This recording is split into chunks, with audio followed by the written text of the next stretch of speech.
cards are dealt, my friend, my sleeves are rolled up. There's nothing left to say but to do just what it takes. It's just a matter of time, and while the world keeps turning, I fight a battle inside, deep beneath the surface, just like a beat that don't stop. One more time. See, I've been waiting all my life. The fortune that I seek is not within my reach. Oh, I won't give it up. I won't give it. I won't give it up. Time's up. We're too far down the road, the windows rolled up. Drive so fast, can't see them in our mirrors now. Wait until they figure out, yeah. The more I see, the more I'm letting go. 'Cause it may be what's out of my control lights a fire in my soul, yeah. One more time. See, I've been waiting all my life. The fortune that I seek is now within my reach. Oh, I won't give it up. I won't give it. I won't give it up.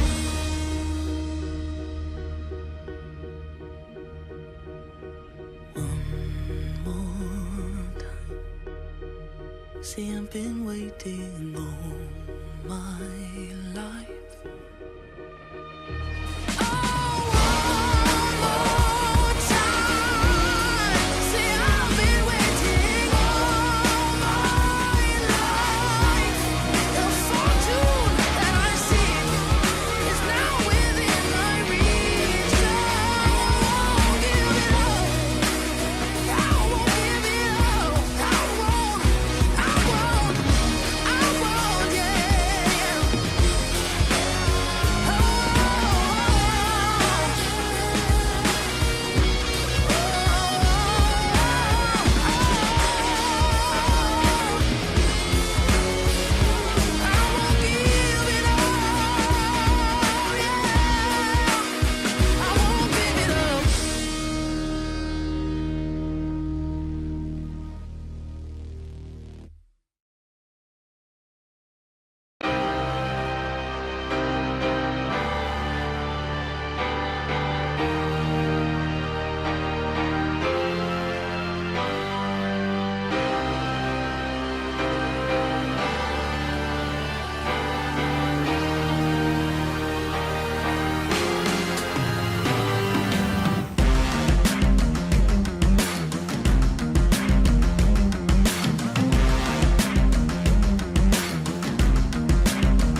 times they come around.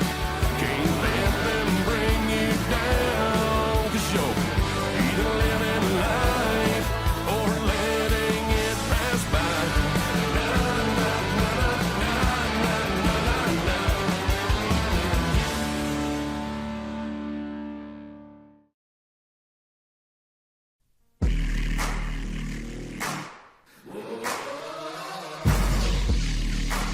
We're back, baby! Tonight, on Countdown to Green, we take a look back at the season-opening Coca-Cola 160. The crew previews a rowdy night ahead at EchoPark. And we catch up with the 2019 Series champion, Zach Novak. All of that and more, coming up on Countdown to Green.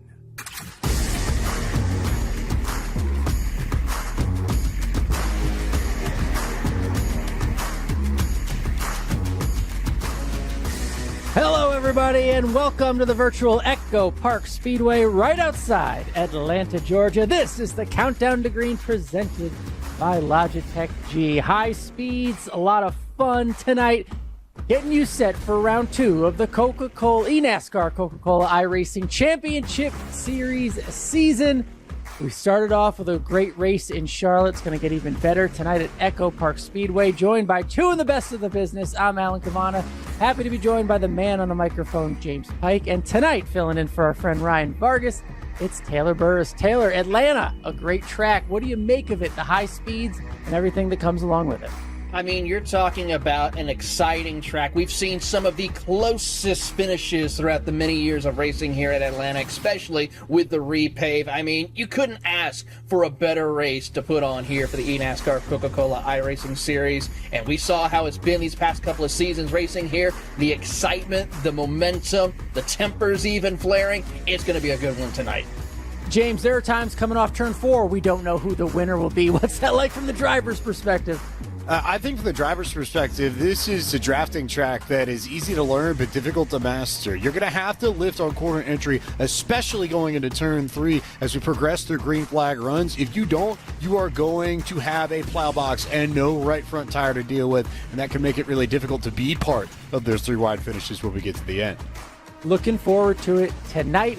It's been a few weeks since we've been on track, but the news has not stopped. In between, a lot of us got to go to the Sim Racing Expo here in Charlotte, and we saw some news, James Pike, and it has a lot of news breaking about what to look forward to in the fall. Format changes for the eNASCAR College iRacing Series coming in the 2026-27 season that were announced on Sunday at the Sim Racing Expo ahead of the Exhibition Showdown race at Charlotte Motor Speedway. 100 students in 26-27 and a more streamlined, simplified tournament bracket. Also, points for those who finished top 10 in the semifinals. So here's a look at that bracket. We had 3 groups in the first week. We now have 2 groups in the first week. And in the second week, instead of having that set of races, it's 1 race, 40 trucks, 4 cars, winner take all at the end. So 1 big race at the end of it. And on top of all of that, a fantastic schedule, Taylor Burris. Absolutely. Let's break it down for you a little bit. Of course, we're going to kick things off in September with the Peachtree Pursuit here at EchoPark Speedway. As we progress through, we'll return to some favorites such as Charlotte Motor Speedway. But here's the thing. Look at the next one, round 3, the Big Apple Battle. That's right. We're going sports car racing with the IMSA category. An exciting opportunity to see action racing utilizing the GT4s. And then, of course, we have the Great Lakes Gauntlet at Michigan. Whoa is right, Alan. I heard that. Yes, we are sports car racing. We'll go to Dover Motor Speedway to start off the spring semester schedule. Then 2 straight tournaments at Daytona. 1 on the oval ahead of the Daytona 500, and then 1 on the road course with sports car racing. And then we'll wrap it up just like we did this season at Homestead Miami Speedway. A little bit earlier, though, in the fiscal calendar, right in the middle of March to wrap up the college series season. But we've talked about IMSA. This is what we're racing, the Ford Mustang GT4 Taylor, both at Watkins Glen and at the Daytona Road Course How great do these cars look? Above all else, there are a lot of cool things about the competition, but these things just look good. I mean, when I saw the official post regarding this special announcement and saw these cars, I was just excited, ecstatic. These Mustang GT4s are probably some of the best looking GT cars that we have on the service, and it is incredible to see with the paints for these amazing colleges representing their colors, and it's going to be exciting to watch them battle it out at both Watkins Glen and Daytona when we kick off the season later on in the fall. I love the college series for the opportunity it provides, the rivalries we can see on track, and now we add those IMSA cars, guys. It's going to be beautiful. Can't wait for that. We'll see new faces coming out of there, but we like to talk about faces that we know, drivers who have history, including past champions. Let's talk about this week, a familiar face in a new place. Zach Novak, Junior Motorsports. Here's what he's looking forward to this season.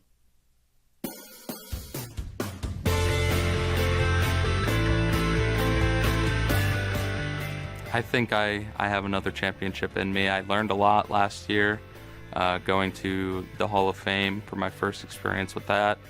I think there's things I can learn from and things I took from it that I'll just get better with and give myself a better shot when we get there again. During my sim racing career, the most intense race I've ever been in is easily the 2019 championship race against Keegan Leahy. He had the best long-run car. We had the best short-run car. There was a 20-lap sprint to the finish where he adjusted on his car, and we were nose to tail the whole time. And he was, I can't even just thank him enough for how clean he was in that race and just how awesome of an experience that whole race was between me and him. The turning point in 2019 was easily about halfway through the year at Kentucky. We found some new setup information that year right around that time, and once we found it, it was kind of the key to unlock our short run speed even more. And yeah, we just kind of took that and ran with it, and it was able to, adapt to basically every other racetrack on the schedule at that point, which helped us a lot finishing the year out, and obviously helped us a lot at Homestead.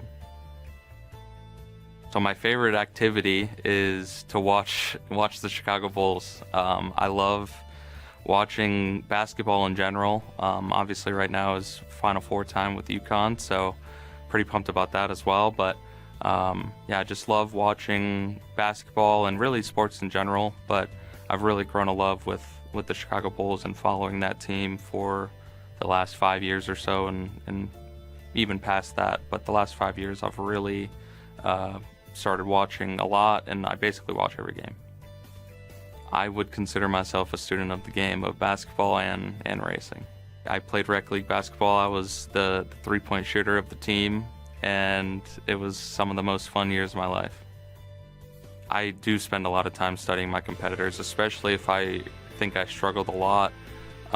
Luckily, I have teammates behind the scenes that are willing to help and willing to help me get better, and vice versa. So we always kind of go back and forth and bounce ideas off each other on how to make ourselves faster setup-wise and driver-wise. I think what separates a good sim racer from a championship caliber one is understanding that you have to be calculated with your decisions, and you can't always just be ultra aggressive all the time. You have to be patient and understand that your competitors are also trying to keep their car clean and trying to be patient. So that's something that I pride myself on a lot, is just being patient and understanding that not everything is going to go your way every single lap of the race.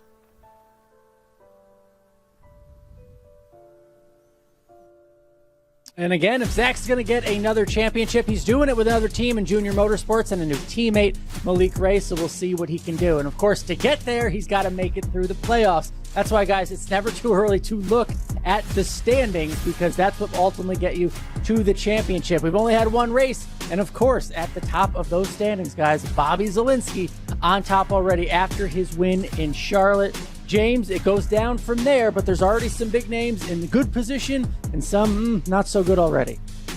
I think, Evan, we'll look at this a little bit deeper in just a moment, but look at Christopher Hill and Tucker Minter for William Byron Esports with great runs together, not only as individuals, but as teammates. Not surprised there. Donovan Strauss had a really solid run. We saw Connor Yarashak, defending Rookie of the Year, run top 10 all night long. Blake Reynolds had a good run. And then some drivers, Taylor Burris, who maybe didn't quite have the nights they wanted. I mean, look at some of the drivers who struggled last time out. We have a couple of rookies like Dylan Vason also struggling as well. Tommy Gossett not having the best of nights, but also look at some of our former veterans and champions. Parker White there in 38th, Dylan Alt 39th, and Garrett Maines in 40th. Not the best way to kick your run off in the 2026 championship. So they got to find something, and it's a good track to really find that little extra. This wild card track is definitely going to be a big help for them here tonight. So much to go for in such a short regular season, but let's not forget there's more than just those championship standings. We've got segments, we have team standings, we have rookie standings, and everybody competing for something. Just about every single lap, every position matters. The segments, each segment is in 3 race segments this season. You get points and money, James. So while they look similar right now, the first 3 races are a bonus, and they go segments from there.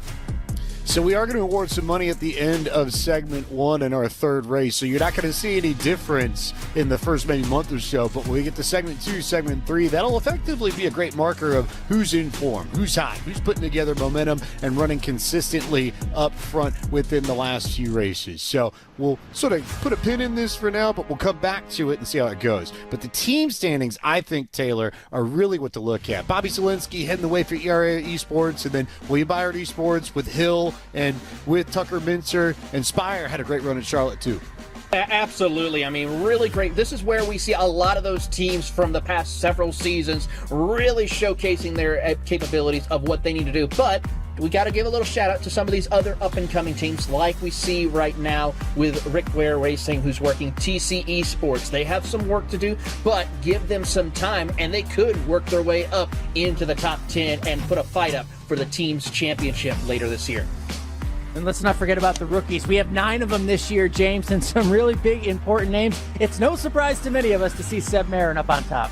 Especially after he was so strong in the first 2 parts of the qualifying series with the trucks and the O'Reilly cars. Just a little bit ahead of Sean Conklin, but Seabass, I would say the favorite to claim this. We'll see whether or not it comes to fruition over the course of the year.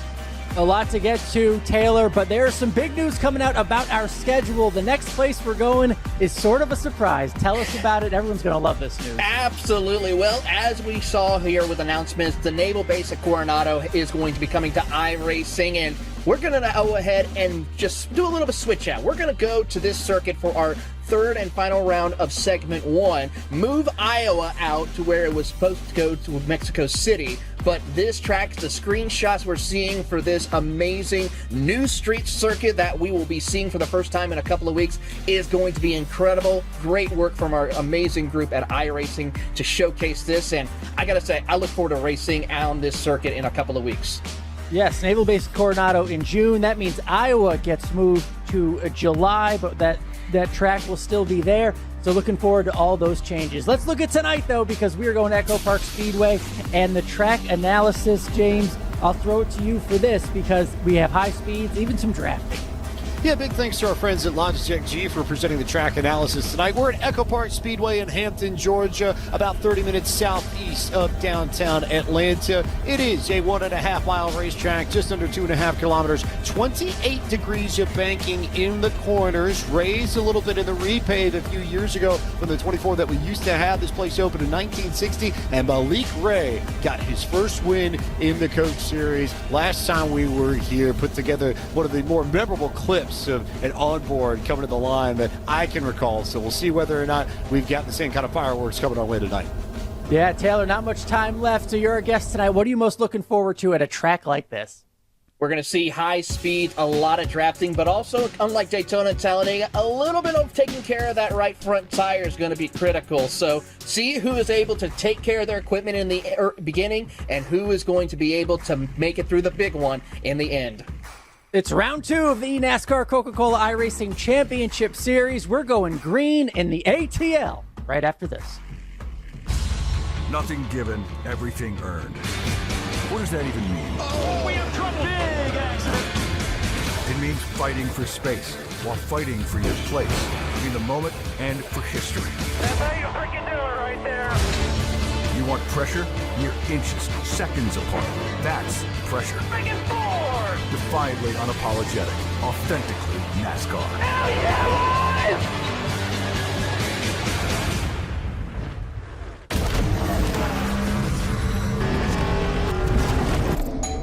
Every journey toward racing excellence begins the same way. Because mastery isn't about where you start. It's about where you train. Feel the road. Own the race. Jumps out in front. Logitech G wheels and pedals, available now on Amazon.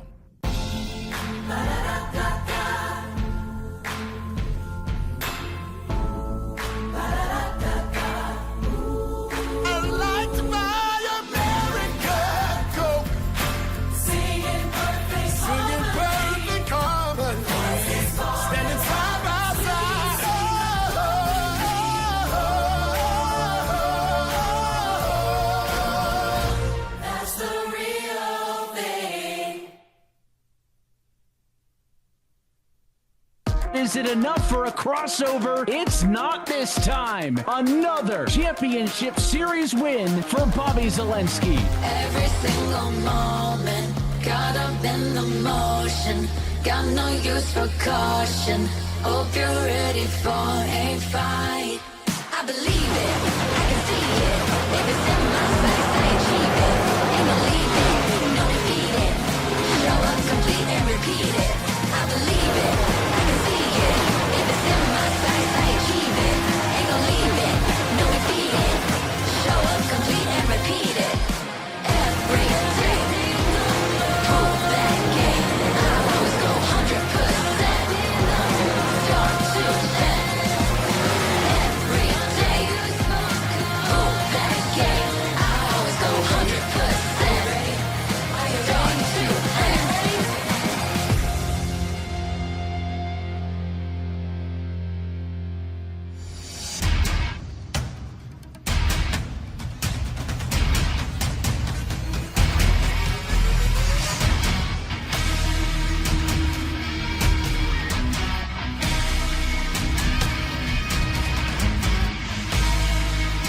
The road to $500,000 heads south to the Peach State, where tonight from iRacing's virtual EchoPark Speedway, we say good evening sim racing fans and welcome to round 2 of the 2026 eNASCAR Coca-Cola iRacing Championship Series. Well, it was last week where we kicked things off for the first time in 17 seasons of this championship at a place not called Daytona International Speedway. But if you're a fan of super speedway racing, good news, we've got it for you here. Atlanta's back on the calendar. It's week 2, and we're happy that you're with us on the iRacing Esports Network. As always, it's Evan Pizzogo, myself with Kenneth Bueno at Alan Cavana. And KB, we may not have gotten the typical Daytona fireworks. Instead, it was a caution-free race in Charlotte to kick things off. Tonight, though, if I'm a betting man, I'm betting against the green flag. Atlanta has been a thriller the 3 races we've raced here since it's been reconfigured, and tonight should be no different.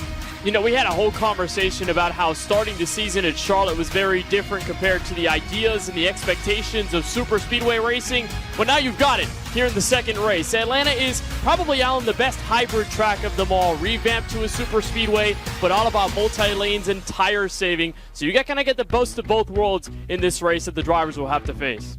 I love that word, the hybrid racing, because you get the feel of the super speedway racing on a condensed track. It's shorter than the Daytonas and Talladegas of the world. Everything happens faster. It feels faster when it's happening, and there are times we don't know who's going to win this race, guys. Coming off of turn 4, it matters until the very last moment who could get that checkered flag. That's why I'm excited for tonight. It was a memorable time we were here last when Malik Ray got career race win number 1. Do we see a little bit more history tonight? And speaking of history, you heard it on Countdown to Green, but if you work with us, let's talk about the schedule change, Alan, because next round, it's a brand new circuit to iRacing and to NASCAR. Unbelievable. One of the most anticipated races in years, both in the real world and here now in the Coke Series, to have it on our schedule, to have it hit the service so everybody can enjoy it before we see it in real life is such a treat and such a pleasure. I can't wait to see a new track. The best that we have here in the Coke Series on a new track is going to be a challenge for everybody. That also means opportunity, I think, for someone. And we've seen street races before, KB, here on the series. So the change is with Naval Base Coronado ending up as round number 3. Iowa slides into the July 7th date. That takes over in place of Mexico City. Those are the schedule changes. And with that, you see a different mentality for the drivers in the field. They were adjusted to seeing Iowa as the third race, so they were kind of getting into that short track mentality after this EchoPark Speedway. But now they have to deal with a brand new racetrack, a layout that even hasn't been seen by the real-life NASCAR Cup Series stars across the world. It's going to be great to see them adjust in about a week time, figure out their setups, and then see that Iowa race later in a very important and very fun to watch segment 2 through the middle of July and the end of June. It's going to be a lot of fun. First time in a couple years as well. That means that you won't have an international race on the calendar. We've kind of had that one rotating one. If it's been a new circuit, if it's been an international circuit, I think the Naval Base at Coronado makes up for that plenty. It's going to be a really exciting one. And, of course, we're going to get a lot of really cool perspectives with the drivers as tonight's action goes on.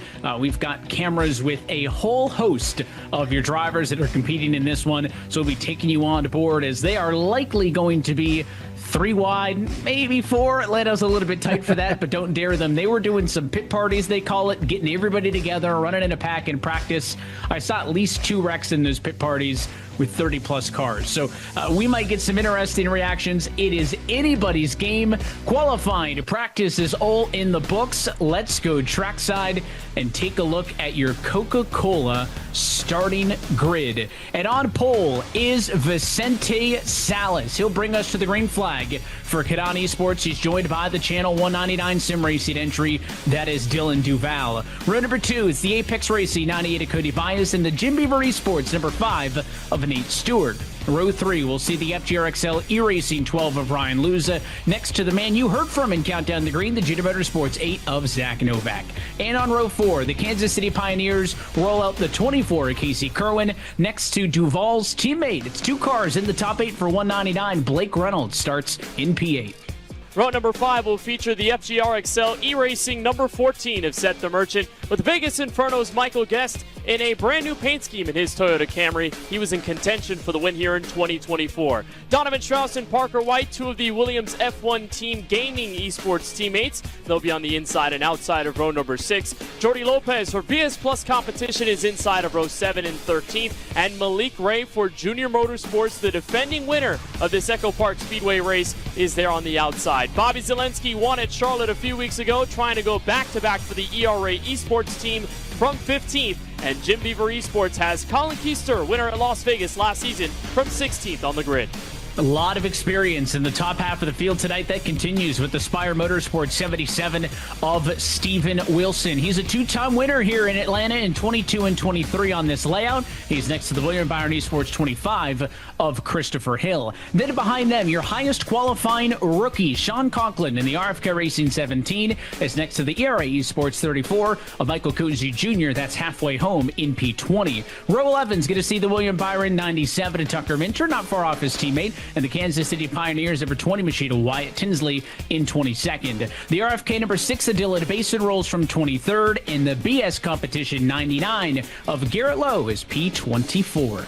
Daniel Falkingham rolls from the inside of row number 13 in 25th, and Blaze Crawford for the Team Dillon Esports Camp is 26th place. Garrett Maines on the other side of the Rick Ware E-Racing Series is in 27th, with Tommy Gossett for Vegas Inferno, the rookie, back in 28th place. Row 15 to cap off the top 30, a rookie in a vet, Kenny Brady for Team Dillon Esports, and Femi Olatunbosin for Spire Motorsports in 30th place. Connor Euroshak, a deep start for him in 31st for Letarte Esports, and the TC Esports team has Matthew Morton on the outside in 32nd. And we'll take you the rest of the way home. Dylan Alton, Jake Nichols will line up. They make row 17. The Hayek 50 at Quinton Borman and the Latardi Sports 36 at Thomas Lloyd are on row number 18. Row 19 is the E-Racer 69 of Seth Knoll and his teammate Logan Helton in the 42 machine. And shotgun on the field tonight, the Kadani Sports 66. It is Sebastian Barron, your rookie points leader, coming into this with some work to do. The Apex Racing 16 of Ryan Doucette is next to him. And that is the look top to bottom at your Coca-Cola starting grid.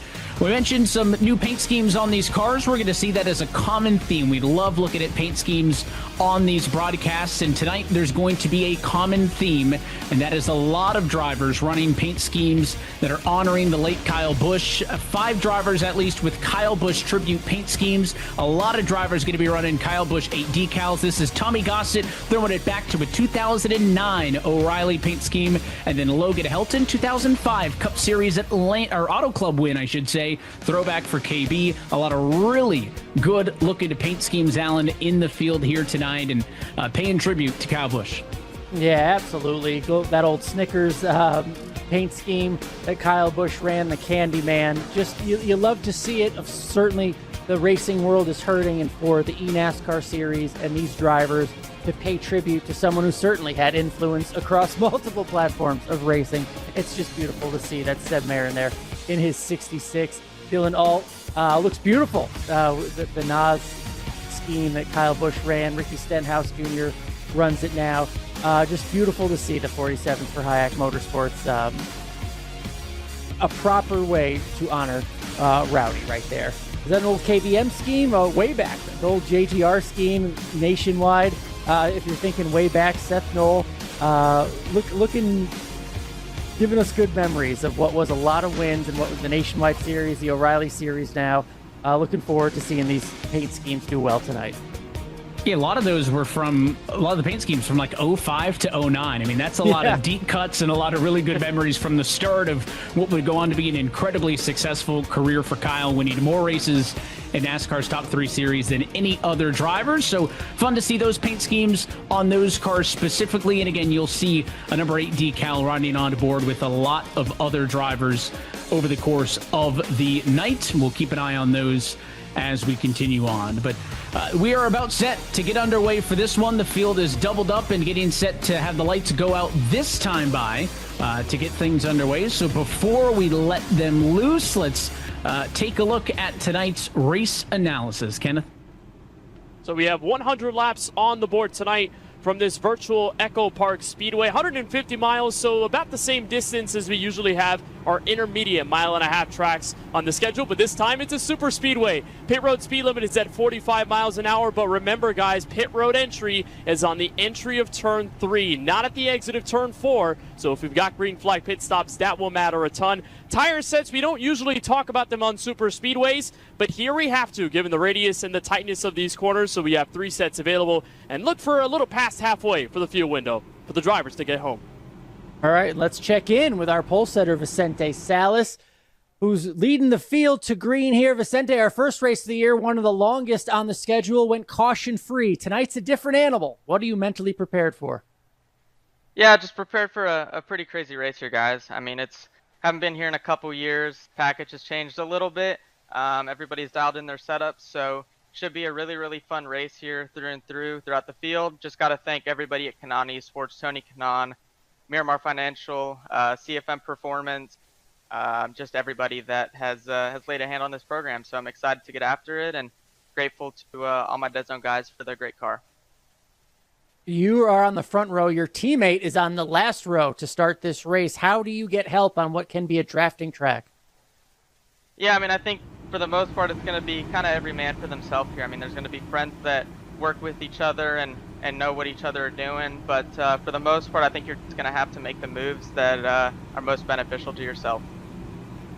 All right, Vicente, good luck tonight. Starting on the front row, another pole for Kanan Esports. Looking forward to the race, guys. Thank you, guys.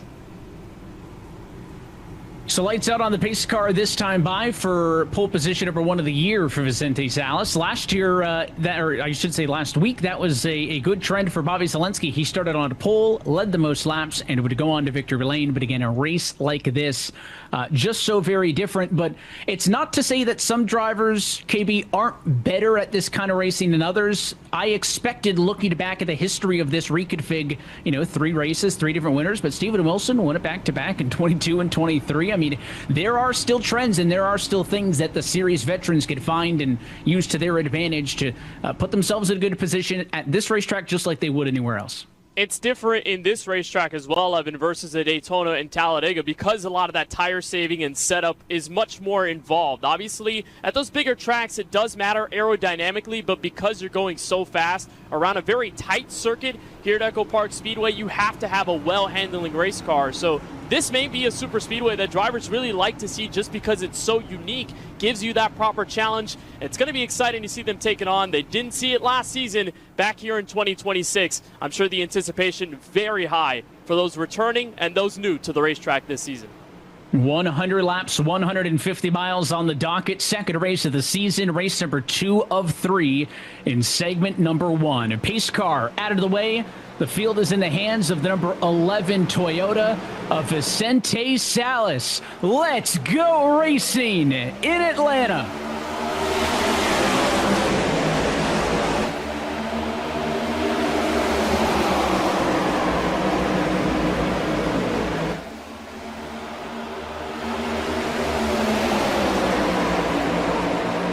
No advantage in either direction. 3 wide, starting about 7 rows back. Up front, though, a dead heat into turn 3. It's Duval on the outside and pole sitter Salas on the bottom. And are we surprised at all to see 3 wide in the opening lap from Malik Ray? The Junior Motorsports Chevrolet already picked up some help on the very outside. But again, this is the first few opening laps of a super speedway race. When you're in that driver's mindset, you just think, hang on, be in your lane, figure out how things are going to maneuver in the draft. And with all these cars around you, it's a very short race, so of course we do have drivers pushing the limits. But Evan, there's that level of patience that's still there, at least in the first 2, tiptoeing your way to a position where you feel comfortable and you get the feel of what this race car is like early on. And early on, we saw that third lane working. It's just a matter of how many drivers you get to commit to that. We've settled a little bit, but the further you go back, the 01, the 99, still trying to make the third lane work. If you can get friends, that third lane works, but you're also comfortable down there in those first 2 lanes, following the cars in front of you. A long relative race. We're only on lap 3 of 100. You don't want to push it too early, but that third lane out on the outside did seem to work the first few laps. You can see the 15, the only driver up on the outside now. That's Colin Keister looking for a friend, but he does get a little bit of side draft to hang even there. But again, you're going to be hard-pressed to make up a ton of ground without some support. Now, drivers on the bottom, in the middle, they're going to be kind of feathering the throttle. So again, up top, full throttle, you can hang, but you need help. Here's the gyro. Bobby Zalenski, this reconfigured racetrack, 28 degrees of banking allows them to keep the foot down. The surface has already started to wear over time in real life. It's a dynamic track as it ages. On the sim here, it's still got a lot of that young life in it. And Zelensky's on the bottom of that 3 wide with Keister. You can see that yellow spoiler up top. That's really the only car in the third lane right now. Everybody else 2x2x2. And you can see Keister aggressive as he comes down in front of Tommy Gossett. And they made contact as he forced his way in line. And now to the outside goes Femi Olatunbosin, a couple of rows up. Very impressive to see him start to make his move through. And going to have some help here, Parker White being on the outside. But you really see the dynamicness of this EchoPark Speedway and how you have to place yourself at the right place at the right time. And all these beautiful cars on the racetrack on the left side of your screen. But what I was looking at the gyro cam is the way that you have to place yourself at this track because it's narrow. Remember when they did that reconfiguration, they narrowed up the racing surface and up the banking, so you don't have as wide of a feel at the track as you used to in the older configuration of this venue. So especially here on this quad oval front straightaway where Duval, Novak, and all these drivers are getting to work, it narrows up and bottlenecks to turn 1. So if we do see 3 and 4 wide action later on, expect that to be a big controversial topic of conversation for who should let who by into that first corner. some early position gains for Zach Novak, who's already up to second. We featured him in the Countdown to Green program now with Junior Motorsports, but we've seen him work the top lane, then he was able to get down to the bottom lane. This is looking back from leader Dylan Duval as Zach Novak wants to make a play for the lead. But guys, we've seen the familiar number 8 with that Junior Motorsports 8 lead plenty of laps at super speedways before. I think Zach Novak is trying to channel some of that right now, but he is up a few positions early and challenging for the lead here. Yeah, we all know that number 8 font that's on that machine, and he's done a good job picking up a couple spots early. In the end of that battle, again, it was Duval who was able to go to the lead. Salas was credited with leading a lap, but this time by going to be the 7th lap of the 8 that have been completed, led by the 199. So Duval's got the upper hand here on board, but Jordi Lopez just kind of stuck, right? There's a lot of +1s and -2s and +3s in the midfield. Drivers are trying to make some headway, and Jordi's basically exactly where he started. The only outlier is Olaton Bosen, that white number 7, 5th car up top. He is up 18 positions. I'm surprised he was one of the guys up top instigating a third lane. Other than that, not a lot of big movers inside of your top 20. And you're also looking at a race like this where, for the most part, on a series schedule, you see a super speedway, especially regular season, you're thinking maybe you want to cross that out as maybe an outlier, a race that you can have as your kind of semi-drop week, if you will, because of the unpredictability of it all. But with drivers that you're seeing in the top 10, some of them looking for very solid runs after what turned out to be a poor showing at a caution-free Charlotte race 2 weeks ago. Jordi Lopez, a driver who finished 33rd because of damage and strategy, took them all out of whack and had an ending finish in beneath the top 30 at Charlotte, trying to find his way back through. And someone who said he was very nervous about this Atlanta track this season, doing well for himself, but not many people expanding out to that third lane as they get a little more comfortable through the run. And we can't undersell the version of the championship series we're getting this year with a relatively short regular season right before the playoffs start. So there aren't many outlier tracks or ones that you can just scratch off and kind of say, oh, okay, super speedway, don't worry about it. The short season means every one of these races is so intense. If you had a bad Charlotte, you cannot afford a bad run tonight, and it's one of the most challenging races on the schedule. And you look at Daytona, later on this season, can't ignore the fact that that's going to be a regular season finale. So 2 of our 3 segments have a super speedway type race in them. That means that 2 of the 9 regular season races are on a plate track. I mean, percentage-wise, that's a lot. And these tracks can make or break, typically season opener in Daytona, the start of the year. I think they can make or break your year entirely. I don't know if 2 out of the 9 regular season races being this kind of racing, if you can just go by what we used to with, if I can survive to get a top 25, I'll be happy. You don't have the opportunities to leave points, to leave races on the table when you're talking about the shortest season in series history, moving to this new calendar that kicks off in the summer. If you want to stick with us and learn more all throughout the season, iRacing.com/eNASCAR is your home as we race towards the start of the playoffs in September and that eventual winner-take-all finale at Homestead, Miami on October the 13th. But 2 by 2 by 2 all the way through. In fact, all 40 cars who started this race within 3 seconds of the leader. Nobody has dropped back. Nobody has had any major issues with 14 laps now in the bank. Yeah, this is, again, just playing it safe. Some drivers are expanding, of course, but for the most part, everybody's wanting to ride in line. And another great view here from Colin Keith, their driver who finished well, 2nd place here back in 2023 when Steven Wilson ended up winning that race here at EchoPark Speedway. And a driver that, coming off of last season, had the win at Las Vegas, had a lot of momentum going his way through the regular season. A very beautiful paint scheme, as a matter of fact, for the Maryland native.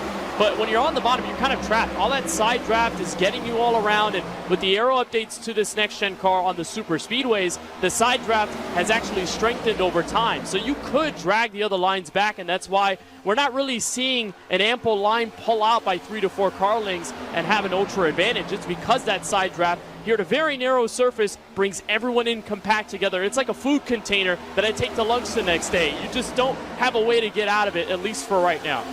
And I know it looks calm, but the skill and the strategy and the mental acuity it takes to do this, because you are trying to go full blast, right? You're not hitting the brakes whatsoever. You can't let off too much or you will lose such the momentum-based racetrack as it is. So when you see someone cut down in front of you, the way they're feathering the throttle and being able to stick it and stick in there in this pack and stay like this and stay looking calm. It's such a skill, Evan, and the fact that they've done it so far for 17 laps without a blip on the radar, if you will, is very impressive. If that's all true, and I mentioned we love paint schemes, and we talked a lot about the Kyle Busch tributes, but what a look on the Moser Racing machine of Michael Guest running right now in P6. You could spot that thing from Charlotte, where we were 2 weeks ago. That is a bright number 21 car. He started 10th. He's up 4 spots, and right now is pretty committed to making the outside lane work. When we took a look earlier tonight at the Coca-Cola race analysis, your pit window gives you a big buffer zone. It's a 100-lap race, but you can go up to 70 laps on a run, so there's a big buffer. We're not really penny pinching for fuel numbers. Drivers are still, though, going to be using this pack racing to their advantage to save fuel, just like in the real world, to try to limit how much time you're going to spend on the pit lane for that final pit stop. So it's easy to say, oh, you can come in and split the difference at 50. Some may if we go green that far, but don't think that just because it's not super tight on making it a one-stop race if we stay green, that there aren't also advantages for drivers to conserve fuel. As we see our first car 3 wide for the first time in a while. It's at 17 at Conklin, right up on the fence, back at about P27. And you also have drivers who stood out in performing well at Charlotte a few weeks ago in the opener. Those are the 2 William Byron Esports Chevrolets in blue and white. Christopher Hill in front, Tucker Minter right behind. And then, of course, you have the other side of the ERA Esports team in Michael Cozy Jr. with Bobby Zelensky not too far ahead. I mean, these were teams that were dominating at Charlotte over the long run and under green. But here they are, like you said, Evan, possibility that they can save some fuel and also try to gain track position at the same time, because you see 21 laps go green. And the first thing that's coming into my mind, Evan, is this may end up going green to a long green flag stop. Now, when you have to enter pit road from turn 3 and not exit turn 4 on a super speedway, you have to plan that entry well ahead in advance. So I think these teams are starting to think about that a little more, see where they can gain little by little while also saving fuel in the back. And then if they have to worry about green flag pit stops, then they can do that later. There are power in numbers, and we are seeing that as the top line continues to grow. First, it was just those 2 cars, Michael Cozy Jr. joining Sean Conklin, and then the William Byron Esports cars join the line, and now that outside line is getting bigger. We'll see if the momentum can carry that third line toward the front. The more it can grow, the better it seems to be. But they're settling back in. It's just a matter of whoever in front wants to join and they believe in that third line growing. It works for a few laps, guys. You know, call it maybe 6 cars up on the outside right now. It's definitely the most and maybe the most sustained third lane presence we've seen, but it's still jumbled up. It's not really uniform throughout the field. I know that Vicente was a little bit skeptical on kind of teammates working together, but we saw the William Byron cars lined up. I saw the Rick Ware cars lined up behind them. So there is some coordination going on in the back half of the field, and that 3 wide has crept its way all the way up to row 5 there. Look at that. First 4 rows, 2 by 2. And then lead car up on the outside now is Jordy Lopez, who started this race in 13th position. Again, 6 cars up top. That's enough to hang around. But just because this track is so much tighter, you talk about a 3 wide in Talladega, that's no problem. 3 wide in Daytona is a little bit tighter. It's even tighter here. So you talk about that precision that Alan mentioned earlier, right? To us, it looks maybe calm because they make it look easier than it is. But, I mean, you go 2 feet too low off of the corner and you're into somebody's door when you're going 3 wide like this. So it really involves these drivers to make no mistakes because there's zero margin for error. Yeah, you have to be very acute mentally behind the wheel just to avoid any mistakes. And one thing that we also notice is a big difference from this track and other super speedways is this front straightaway. Talladega has a big tri-oval, big curve that you don't really feel too much pressure turning into. Daytona is tighter, but it's still viable at 18 degrees. But this is relatively flat, and you have a quad oval configuration too. So you have those 2 little kinks that you turn left on. If you run too high, you can easily get up into the outside wall before turn 1 and find yourself in a troubling spot when you're outside 3 wide. So you do also have to think about where you're placing your car when you come off of turn 4. And you get a good look here with the 2 William Byron Esports teammates that kind of going mano-a-mano here in the middle of the draft, got separated, and Jordi Lopez bringing that 3-wide group to the front. Femi trying to block up high in turn 1. The 7 kind of monitoring middle and outside, and now behind him, the number 95 of Parker White's going to go up top. He picks up Lopez, but he's just going to bring Lopez down to the middle lane. For a moment, Jordi into Parker, dive into the middle lane. Now who's going to jump up and get in front of the 01 machine? Gossett now the torchbearer for the third lane.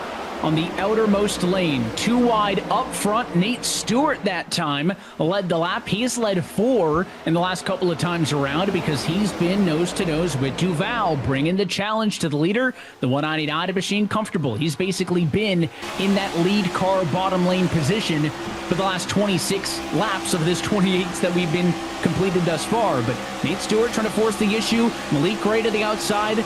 Pinch me if you're surprised by that one. Can he get all the way up, though, to the front row? Here's a big shot from Gossett trying to push him through. The 7 of Femi saw that one. He jumps up, and here comes lane 3. They're all the way to the top 5 now. I love seeing Gossett up there being a player. Gossett is a rookie, and if you want to make friends, you have to know you can be trusted. And getting a bump like that and not getting squirrely, Malik Ray knows he can trust that 01 car that's behind him. You have veteran Malik Ray, a rookie. Oh, he gets a little squirrely himself. Oh, we have a caution. Oh, well, we have a spin at least. No caution yet. Couple of drivers around. Dylan Basin is one of them, but somehow we're going to keep the yellow flag in the pocket. They got out of shape, but nobody went all the way around. It was Dylan Basin in the 6, and it was Tucker Minter in the 97. We'll wind it back and take a second look, but we are lucky to be under green flag conditions, and that kind of blew up the back half of this field, but the front pack, I mean, there's still a lot of cars despite that scare. Race leader is still going at it, and there's a look at Tucker Minter, one of the drivers who was involved in that, we'll call it an accident, just not enough to bring out a yellow. He and 3 other drivers now have lost touch with this lead pack.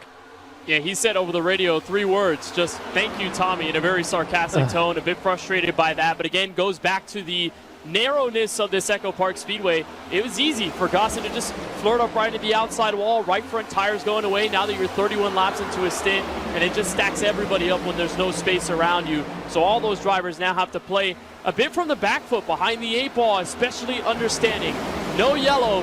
They kind of got the back end of the 6. So here it is. You see that 01 car, blue and orange, just barely gets in the wall, but that scrubs off enough speed in the middle of 3 wide with no relative space around for drivers to escape.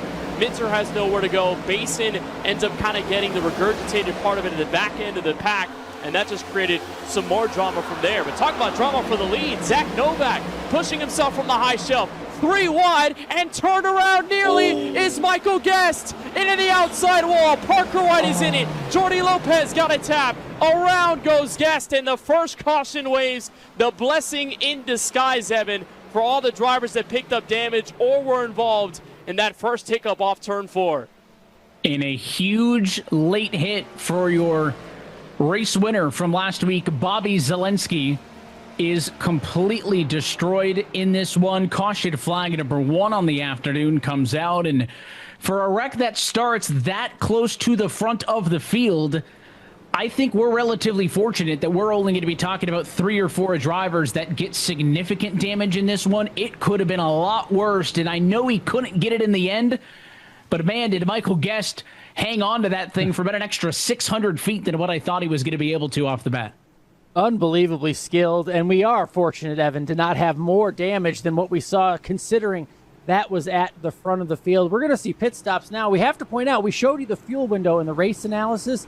They can go the rest of this race on fuel if you manage it properly. Could this be the only pit stop? How much will tires matter? All of those questions now present themselves now that we are in that final fuel window.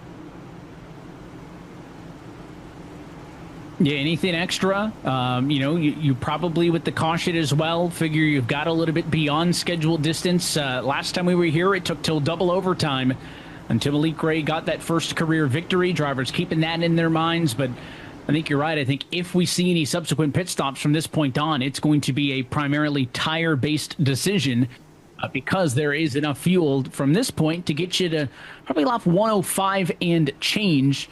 So at least one overtime restart. Let's take a second look. There is the number 21 machine, and they go 3 wide, but there's just a little bit of staggering. You see the big run for Femiola up top. The 5's going to get a push to the bottom, and they're trying to give each other room, but just the 7's a little bit low for the outside. The 5's a little bit high for the bottom, and again, he tried his best to hang on to it, but in the end, he just could not get through turns 1 and 2. Yeah, it's a hard hit for Michael Guest. That is the worst feeling behind the wheel, especially with this next-gen car, is that you feel that you've got it safe, you feel that you have it controlled, and then it just whips around to the other side and takes you for a passenger ride. Here's a look on board. Donovan Strauss sees part right in front of him, a save from Jordi Lopez, and then an extra tap from behind by one of the Coca-Cola machines, and the mess that ensues right behind. Again, that's just, like you said, Evan, a mix of multiple gears moving at the same time, and it just didn't work in the favor of that 21. Wanted to feint to the bottom, and then Duval gave a huge push to Stewart. And Guess, I mean, look at this attempted save. He has it controlled, and he bounces off Malik Ray right into the outside wall. Nowhere for Zelensky and many others in the back to go. But like I said, for those at the back that had to receive damage repair, blessing in disguise that they got it at least a lap after, although there were more cars involved. 2 times we saw contact between Nate Stewart and Michael Guest there. First time going into the corner, it closes up so tight, but contact between that 5 and 21 car led to a lot of carnage out there in this caution. I don't know if that accident happens at a Daytona or a Talladega because of how that tri-oval is that kind of smooth curve, Kenneth, that you were talking about earlier. But because it's that quad oval and distinct kink, they kind of got out of shape going into that kink, and they just don't have time to catch it and wrap it up. And I think your point from earlier, a contributing factor in that accident there. So first caution of the night is happening at the moment. We'll talk about pit strategy and what happened in a moment. But first, tonight's coverage brought to you, as always, by Coca-Cola, the official fan refreshment of eNASCAR. By Logitech G, the official wheel and pedals of eNASCAR. And by NASCAR 25, NASCAR's official video game, available now on the Xbox Store, PlayStation Store, and the Steam Store. So some variance in the pit strategy. Everybody decided to come down to the pit lane, but a couple of 2-tire takers get to pick up spots in bulk. Seth DeMerchant goes 2 tires only. He spends about 5 seconds less in the pit stall compared to everybody else, and that puts him to the race lead in the number 14. Reynolds in the green 86, 4-tire stop, but better than the 8 of Novak, so Novak comes out third. The only other car to go for 2 tires only would be Christopher Hill. He picks up spots and will restart in the number 7 position. Other than those two, everybody 4 tires in fuel and a run to the end with 64 laps to go. Green flag is back in the air. What an initial start by Seth DeMerchant. Zach Novak right behind. Look at the outside, trying to pack together to get going. They are following in the tracks of Blake Reynolds, but Reynolds does not have the speed off of turn 2, so Novak and Nate Stewart will take control on the high side. Here comes Novak, run from the top shelf. Turn 3, got the lead for now, and Novak back in control for a moment. Blake Reynolds just didn't get going. Not sure if he either missed a shift or just took a little while getting through the gears, but it backed everybody up on the top, and it leaves Novak with a chance to clear in turn 1.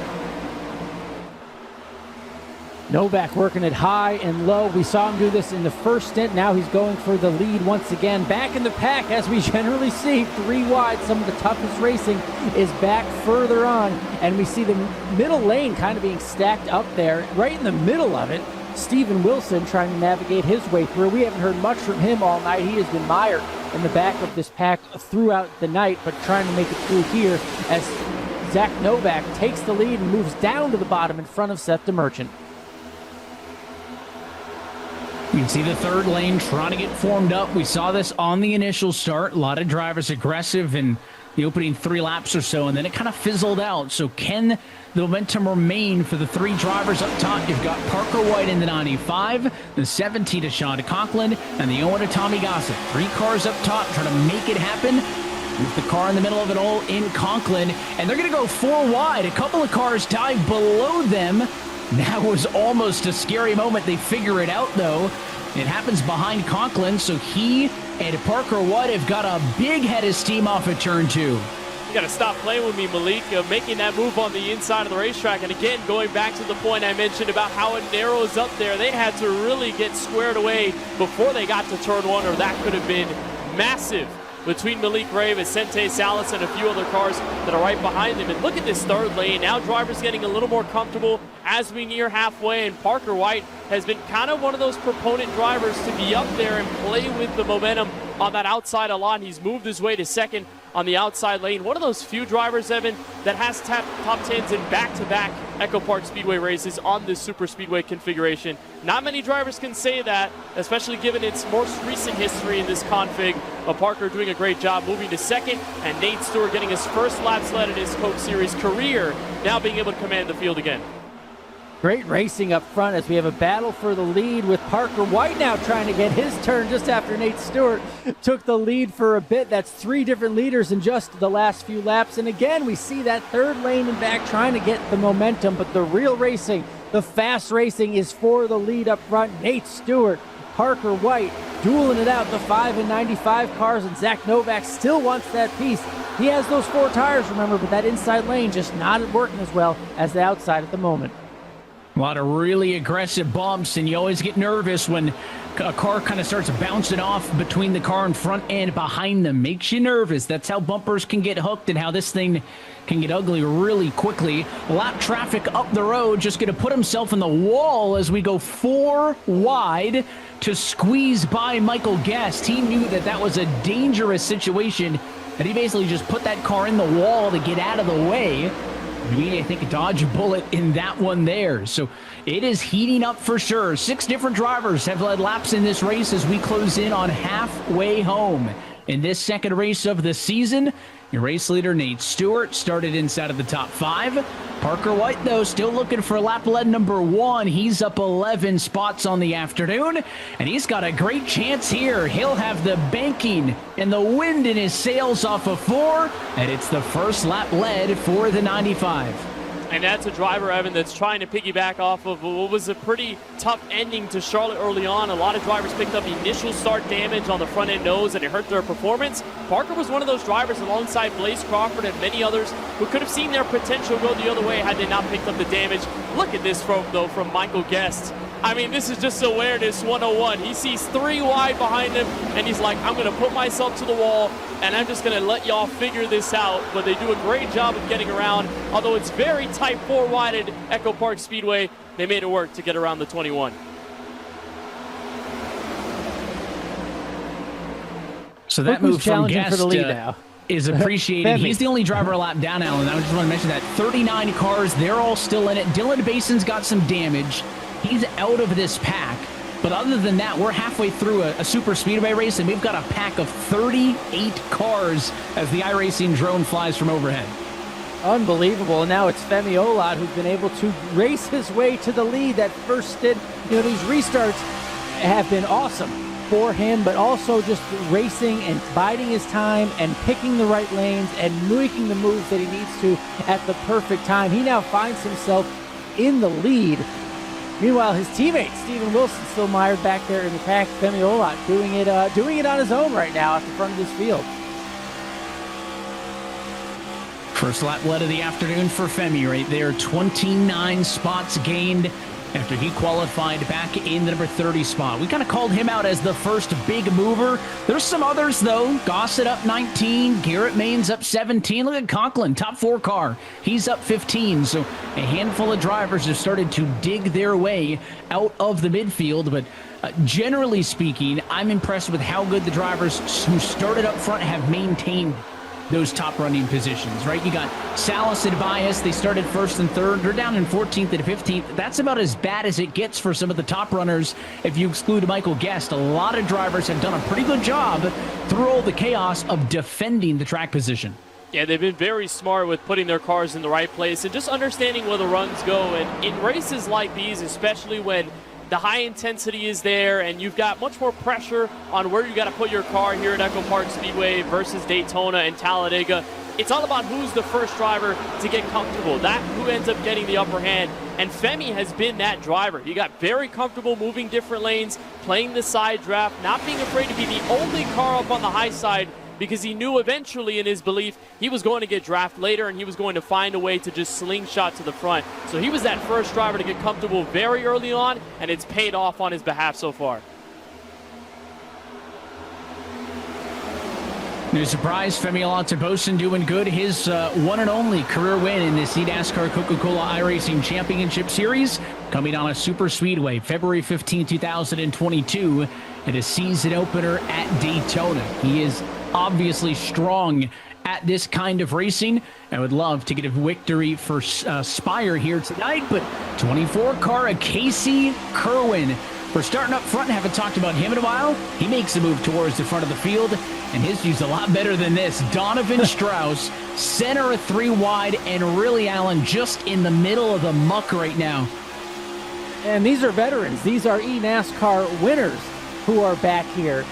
And, you know, Marietta, Georgia native, racing not far from his hometown there in Hampton, Georgia. But yeah, to be back here and just have patience. I mean, he's right behind Steven Wilson, one of the best to do it, and they are way back in the pack right now. Meanwhile, up front, you have to shout out guys like Sean Conklin and Tommy Gossett, who has hit the wall, caused the caution essentially, and is now battling for the lead. That's a rookie up front, guys.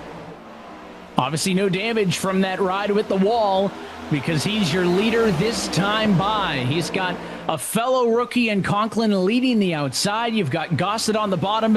One of the larger rookie classes we've seen in some time. 9 rookies in the field, and Gossett goes around. Sideways and out of shape. Can he save it? No, he can't. Gossett's in the fence. Tucker Minter spins as well, and it's caution number 2.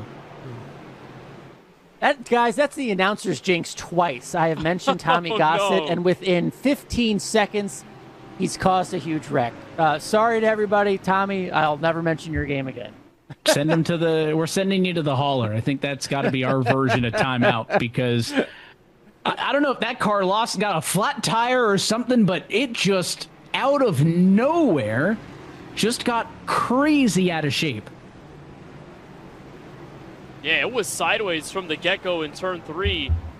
And, I mean, this is a driver who had been out for most of the field around, 10 to 15, 16 laps. Obviously varies depending on the strategy, but this is, again, an EchoPark Speedway that does depend more on tires. So we talked in Countdown to Green about the right front going away, but not many have talked about when the right rear goes away. And when that tire starts to fade, especially at these high speeds, you're trying to push full throttle, and that car just does not want to hang on from the rear end. And it looks like that's what happened to Gossett there. So we thought that the number on fuel was going to be good to the end. We thought maybe any further strategy decisions would be tire-led. Well, everybody's down pit road. Well, they get service. Let's watch the 01 car up front. And again, it's going to happen maybe a little bit late from the push into the corner. He's out of shape. And then Minter right there just gets tagged by Parker White. He goes around. Kerwin's able to avoid it. And again, another one where with all these cars that close together, all 5-6 cars involved, it could always be worse. Let's check out this perspective. 3 wide behind where it started. This is Malik Ray. There's Gossett. Oh, man. I don't know how he got through that. And it looked like his car was sideways too, Evan. I don't know if you saw that. Split second, it looked like his car was about to go around, and he just corrected it in the right moment. I mean, again, 3x3 at Atlanta, there is no space at all to make any move outside of either hitting another car or trying to follow in traffic. And there's Minter getting the spin. The field does a great job of getting around the spinning Logitech G car, and could have been way worse damage for Minter, who, by the way, got involved with Gossett in the outside wall early in this race and got some damage.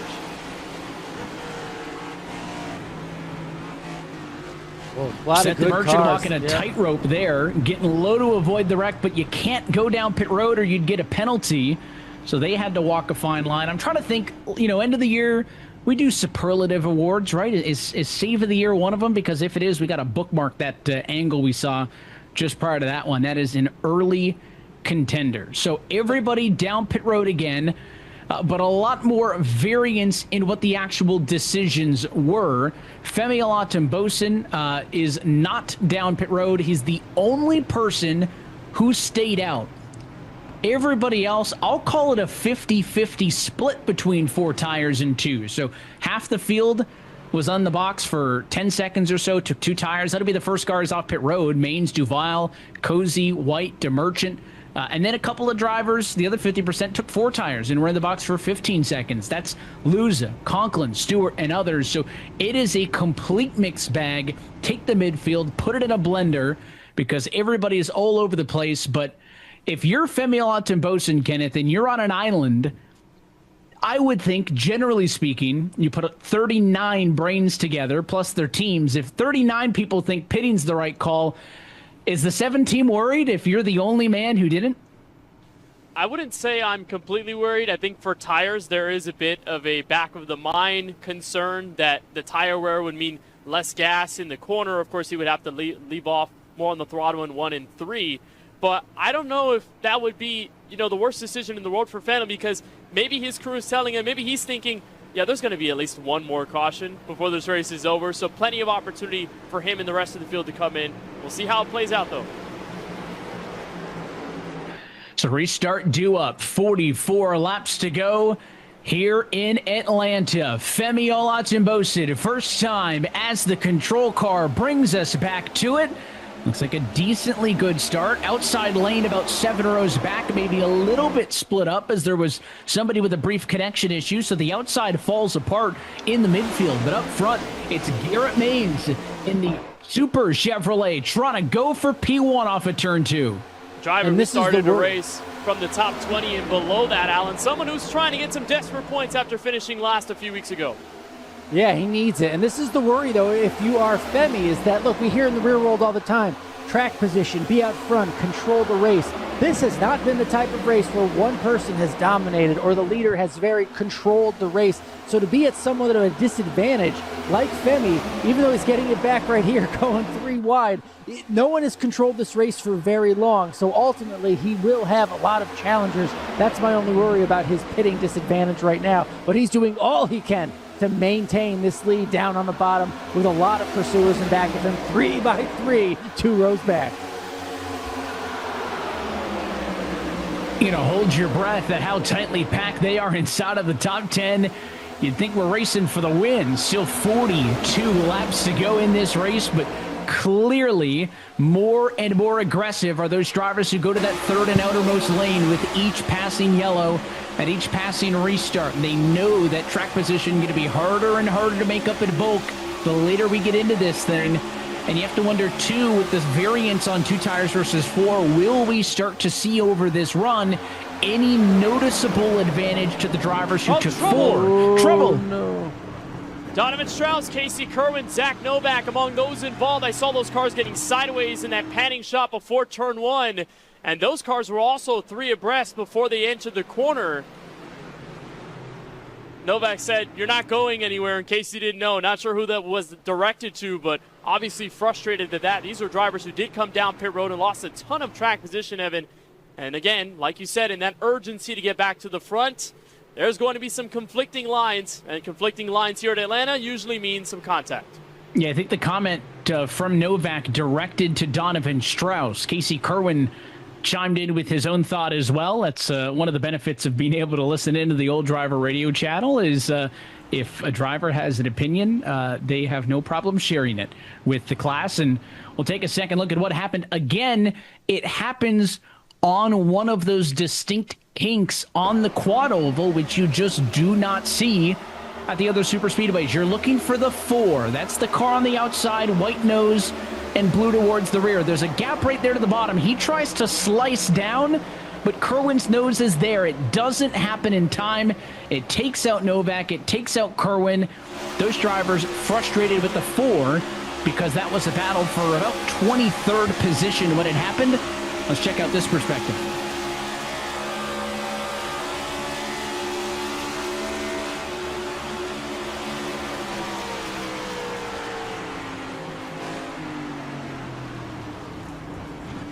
That one thing we haven't talked much about, Evan, in this race is the super speedway checkup. Pretty much patented at tracks like these, and it just so happened to have happened on the outside lane. And I'm not sure if Donovan was really pointing for a middle move. Maybe if it worked, it was going to be beneficial for him, but it's just that kind of thing where you don't want to run the other drivers over, but it does get very, very tight in that pack, and just obviously frustrating for many of those drivers at the rear of the field. So tough break there will put us under our third caution of the afternoon. Shortest green flag run we have seen by far so far in this race. We talked about the last time we were here at the EchoPark Speedway. It was back in 2024. Malik Ray, in double overtime, captured his first championship series race victory. Let's take a look back at how it happened.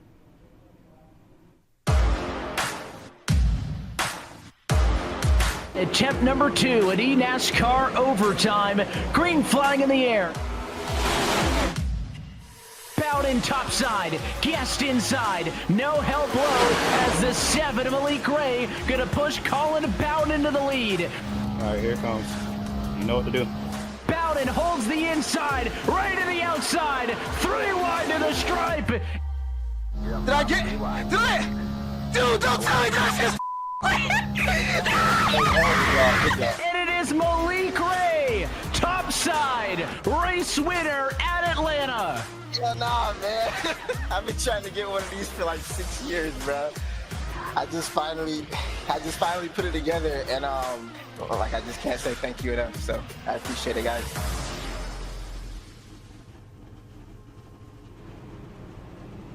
Well, Malik Ray has a signature driving style. I don't know if it's ever been coined, but if he needed a nickname, I'd call him the instigator, right? If there's a hole, someone's going forward. If someone's going to push somebody, it's him. He's been making 4 wide moves in the quad oval tonight. I mean, that is the type of racing that will lead you to either feast or famine results at a track like this. But I think that driving style and a track like this, Kenneth, the perfect pairing to Malik Ray getting that win, and he would love to do it again here tonight. He's top 10. You know, he says, ironically, that he has a very fearful driving style and doesn't like to get into anyone or have the chance to get into anyone. But on super speedways, I think he just has that unlocked gene of being fearless. A driver who's willing to take the risk, willing to just push to the max at every single moment. And again, that's why what makes him one of the more skilled super speedway racers is that level of fearlessness. And for a driver, that's hard to pick up when your heart rate's pumping, when you got to be mentally acute at tracks like these. But if you're able to unlock that certain skill where you can just be comfortable, you can just be composed in these intense moments, that's why all these drivers banded together to be the 40 best in the sim. They know how to handle situations like these, and Malik is no different. And Malik reminds us how much fun it is to win. And that's what this is all about, right? You talk about the big guys in real life. Ultimately, they are racing for a trophy. I know there's all sorts of money on the line, but that's what they want. Everyone out here wants the checkered flag tonight, Evan. We'll try this one again. 37 laps to go this time by. What is the rhythm of the second half of this race going to look like? It's a big head start for Garrett Maines, and now he's got to figure out what to do with it. He's got about a car length and a half. They're going to catch him quick. Does he pick high or does he pick low? Kind of yielding to both lanes right now. He'll go through the bottom in turns 1 and 2. The outside's probably going to get the run down the backstretch. He sees it coming, and he'll decide to park the bus in the middle, doing whatever he can to get a push and stay up front. It's he and Olot and Boson, your top 2. Lane 3 led by who other than Malik Ray. Yeah, we're seeing different lines as well off of the restart. The inside usually likes to give a lot more space. The outside much more compact, and it's happened on momentum sides both times with the restart. Malik on the high side, help from the Steven Wilson driver on the very top shelf, the defending series champion and a 2-time winner here. Femi continues to run the bottom. He's got big pushes though, almost sideways in turn 3 with Seth the Merchant, and here comes the third lane off turn 4. Are any of us surprised with 35 laps to go? The 2 previous winners here, Malik Ray and Steven Wilson, finally showing themselves tonight. We are going 3 by 3 by 3 in just a few rows back. This is great racing with Femi Olot trying to maintain the bottom lane, and Garrett Maines out front alone with a lot of challengers behind him. And is it sustainable? We saw 2 wide. It never really got under that in the opening half, and it was spurts of 3 wide. A couple of cars would come and a couple of cars would go. But can we maintain this all the way? Look at the speed difference for the outside as Malik and Wilson just blow the doors off of the 51, and they're not done yet. Those cars are hooked up, and it's 1, 2, 3, almost 4. The 97 couldn't get down in time, but 3 cars up top go to the point. The 40 of Urashak drops down to the 51. I wonder if Malik and Steven, though, stay up top. No, here's the crossover. Wilson undercuts his draft partner, but he can't get clear of Malik Ray. But I love that cooperation, though, Evan, to get to the lead, just because we saw, Alan, those two pushing off the corner. That's what's going to take the lead here. I love the veteran skills we're seeing right now. Steven Wilson, as we see the replay below us, how this was done. Malik Ray, Steven Wilson racing to the front. And now it's Steven Wilson, Malik Ray still on top of your screen, trying to battle it out. And then you have Tucker Minter, another former winner, a veteran of this series who's been in multiple cautions tonight, also challenging for the lead. What racing! And remember the value of a race win in this series. That win and you're in, that playoff elimination bubble, that format still is how we crown a champion in the eNASCAR Coca-Cola iRacing Championship Series. So this is a big opportunity outside of just a good points night. Now, there's going to be more points-paying positions in likely than ever because of how short the regular season is compared to years past, but that golden ticket sits at the top of the scoring pylon like it has for the last several seasons. Ray working good with the 51 car. He'll take anybody, really. Was drafted with Baines in the middle, now to the outside working Tucker Minter. That 88 car does not want anybody to get in front of him, and right now he's dating all 3 lanes as he bounces back and forth. And in typical storybook super speedway fashion, the top 10, other than Dylan Duval, are finished with drivers that started this race outside of the top 10, many of them outside of the top 20. That's where the blender factor has come in with all of that, and Dylan Duval being good in that. There's Blaze Crawford directly in the middle, 3 wide, the Coca-Cola Chevrolet, trying to find his place, looking in the middle, trying to push Christopher Hill. It's a new paint scheme for that Coca-Cola Chevrolet tonight for Blaze Crawford, teammates with his longtime friend Kenny Brady. They both said that's kind of their favorite thing about the year is that they're teamed up together. And right now he's got a chance to get a race victory if he can stay in this conversation. Of course, looking for career race win number 1 for the rookie. That middle lane, though, is scaring me a little bit, man. They are stacking up and checking up, and it just takes one car to get spit sideways, and this entire house of cards will come crumbling down. The last time by the top 31 cars were separated by less than 1 second. Malik Ray is doing a masterful job of finding partners, whether it's all the way on the wall or down toward the bottom. He is doing a great job in the mirror with his spotter. It's very Logano-like. You might call it a block, but he's actually looking for partners to try to keep himself out there. Whatever lane it takes, that's what Malik Ray's doing right now, and that's why he's out front. What a view from the iRacing drone as you sit on top of it all. It's what 185 miles an hour looks like. Here at the virtual EchoPark Speedway, we are closing in on the final quarter of this race. 26 laps to go.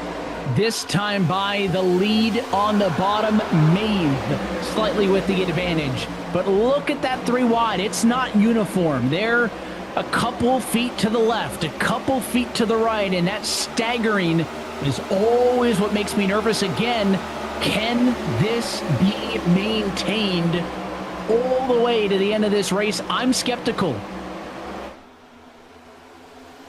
No. You just can't place your bets on this race going green all the way to the end just because of the intensity that we're seeing. I mean, again, this is super speedway racing, and in a short season, short sprint, 100 laps, no strategy that's been involved so far, at least under green. You have to push the envelope, and if you haven't done it already, you're going to have to do it now, because then there's no chance of you winning the race. And I like seeing the way the drivers have organized pushes. You try to look for all that momentum. You let off entry of the corner, you build the space, then off of exit, especially on the higher banking, you try to give a deer push on the quad oval or the backstretch. Those William Byron Esports teammates, Evan, were shaking like AI put up a crossover on them. Hill ended up in the outside wall, and it shaved them off a bunch of speed. They're at the back. Oh, and Crawford's in the outside wall, catching another car with them. Seth Noel, Quentin Warman, and Ryan Doucette, 4-car pileup in turn 1. Zach Novak quick to apologize. Felt like that he was a late car into that one as everybody tried to get hard on the binders, but they just ran out of racetrack. And you can see Malik Ray having a bit of fun with Garrett Maines as they were battling for the lead. They'll come around to collect the pace car with Maines as your leader. Crawford, heavy damage. The number 50 machine, you mentioned it as well. A lot of damage going to be on Quentin Warman's machine. And then the kind of third major car into it was the 60 Dodge machine of Seth Noel. I see damage for the 16 of Ryan Doucette. So at least 4 drivers going to get beat up in this one. And Alan, for the jinxes earlier, I'll call it vindication because I asked, is it sustainable? And you were pretty clear. Kenneth was trying to be nice about it and analyze, and you just said no, and that turned out to be true about 3 laps later. Man, I keep calling it. I need to call out the lottery numbers here soon, but it just happened so quick back in the field. I mean, he just shot up into the wall, and it just shows you how precarious it can be. Looking forward to seeing the replay, exactly what happened and the chain reaction that came from it. We like to say out front is the safest, and it has been, well, a little bit here in this latest stint, but just these moves, these cautions can happen so quickly back in the pack. Evan, we're kind of like the angel and devil on the shoulder, right? The angel, me, is It's a trying good to be nice balance. about it. The devil, Alan's just like, no, no, no. Here's the replay. Blaze Crawford, that red Coca-Cola machine in the middle. And we mentioned Christopher Hill, that 25 Logitech G car getting in the wall. See, he's loose there, so gets up in the wall first. That's not initially what's going to cause this yellow. It's going to be what happens right after. We've talked about checkups. We've talked about drivers getting loose in the middle of the corner. And then Vicente Salas makes a move underneath, and Sean Conklin just has nowhere to go in that bright white and black 17. And it's just a mess from behind. Seth Noel getting ricocheted around in turn 1. On board with the 86, the chaos is going to start up the road. There's the touch of smoke. You're in the outside lane. Where can you go? Well, you just try to get under it, and a beautiful piece of driving to avoid that one. But, you know, that kind of opening, and I don't want to just talk about the kinks in the quadruple every time there's a wreck, Alan, but if you want to, you can undercut somebody like that every time we go through there, right? The way that racetrack bends, you're going to kind of cut the dog leg a little bit, and then you're going to go high into one. That bottom is wide open for people to do that. They weren't doing it in the first 50. Inside of the final 30, we're going to see more moves like that where guys are going to undercut you, and I just don't think the 3 had any idea that he went from having 1 car under him to 2 in about a second and a half. And we quickly see the instability of these cars, right? I mean, just the slightest tap, and there's no chance to save them. You're going too fast through those kinks, through the high-speed corners, and the cars are in such proximity that there's no chance for a save, despite it looking little contact. That's all it takes to create this caution. Well, if you're looking forward to the next time out, we'll see you in 2 weeks' time on June the 18th from the all-new Qualcomm circuit at Naval Base Coronado. That's right. Not only is the NASCAR Cup Series headed to NASCAR in San Diego, but it is coming to the iRacing service as well. We've kind of done this song and dance before, Kenneth, when we had the Chicago Street Course join. It's a brand new circuit where you can't dig back. You know, Atlanta, we've been here 13-something times. And yeah, the track has changed, but you've got a whole bank of knowledge to dig into.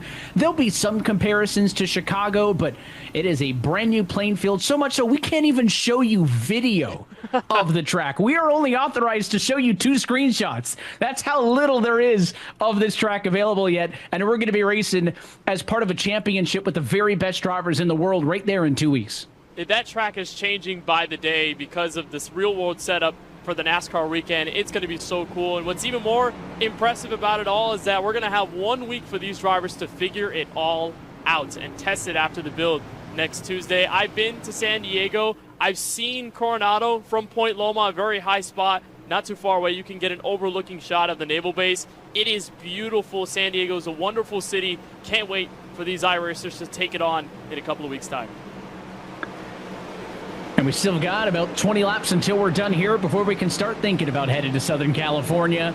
It is a restart with 20 laps to go. They're all chasing the Rick Ware 51 of Garrett Maines. Big issue on the inside from row 6. A huge stack up is going to really just mess that whole midfield up. Cars scatter like roaches, but we get through it nonetheless. But that is going to really split this field in two. It was Nate Stewart who just had trouble getting up, a driver who's led multiple laps tonight, and a few other drivers that were just trying to push him forward, but otherwise had nowhere to go. They were 3 and 4 wide as they were coming into turn 1, and that leaves this huge space between the first and second pack. Look at where Colin Keister is leading that group way back in the fold. He's had to gain a lot of momentum now with all these drivers behind him. Luckily, they are 3 abreast at the back end, and Garrett Maines still in the lead off turn 2.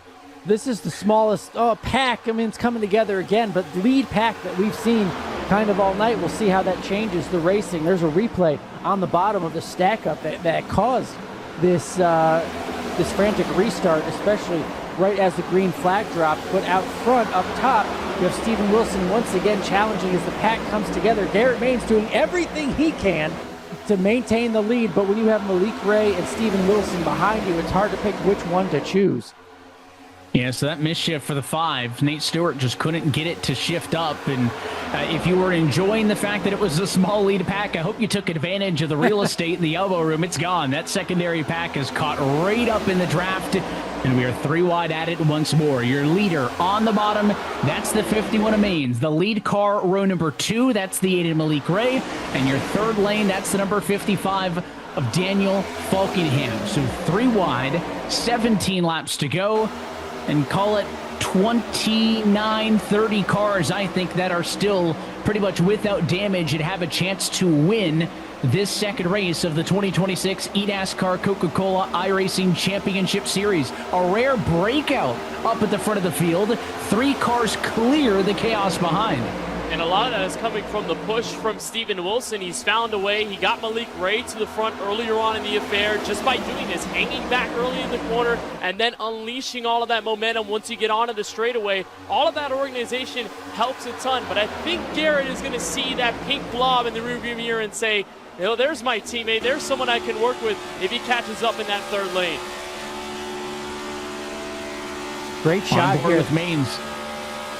Looking back, trying to defend. Imagine trying to defend this as Steven Wilson goes low into the turn like that. Garrett Maines has to figure out who to defend and where to get it from. He has to pick a lane when he's in the lead like that, but Steven Wilson dives low and tries to get that lead from him. And he's doing all that out of the mirror now. The virtual rear view mirror, the camera, does make that a little bit easier. It's always been a little bit easier on the sim than it had been in real life because you could have a virtual mirror and not actually have to look up top. So visibility has always been a bit easier for blocking. 3 wide. It's the 11 of Salas on the bottom. 1 car into the outside wall. Make it multiple. Another caution as the 35 is involved in that one. Another hot spot there. Going into turn 1, the kink, as you call it, Evan. It's gotten drivers nearly every caution tonight. We've picked up a trend on where the chaos starts to build. And again, I don't think anybody can be surprised the way that they've been racing. You just can't get away with that for 30, 40, 50 laps like they've been trying. There's just a finite amount of space, and as drivers get more and more selfish, which you do naturally towards the end of the race, that's the end product. Another smaller wreck, though. We still haven't had the big one, so if that's on your bingo card, I don't think we can stamp it quite yet, but we'll wind it back and take a second look to see what happened. It was just behind the leaders. Let's take a look.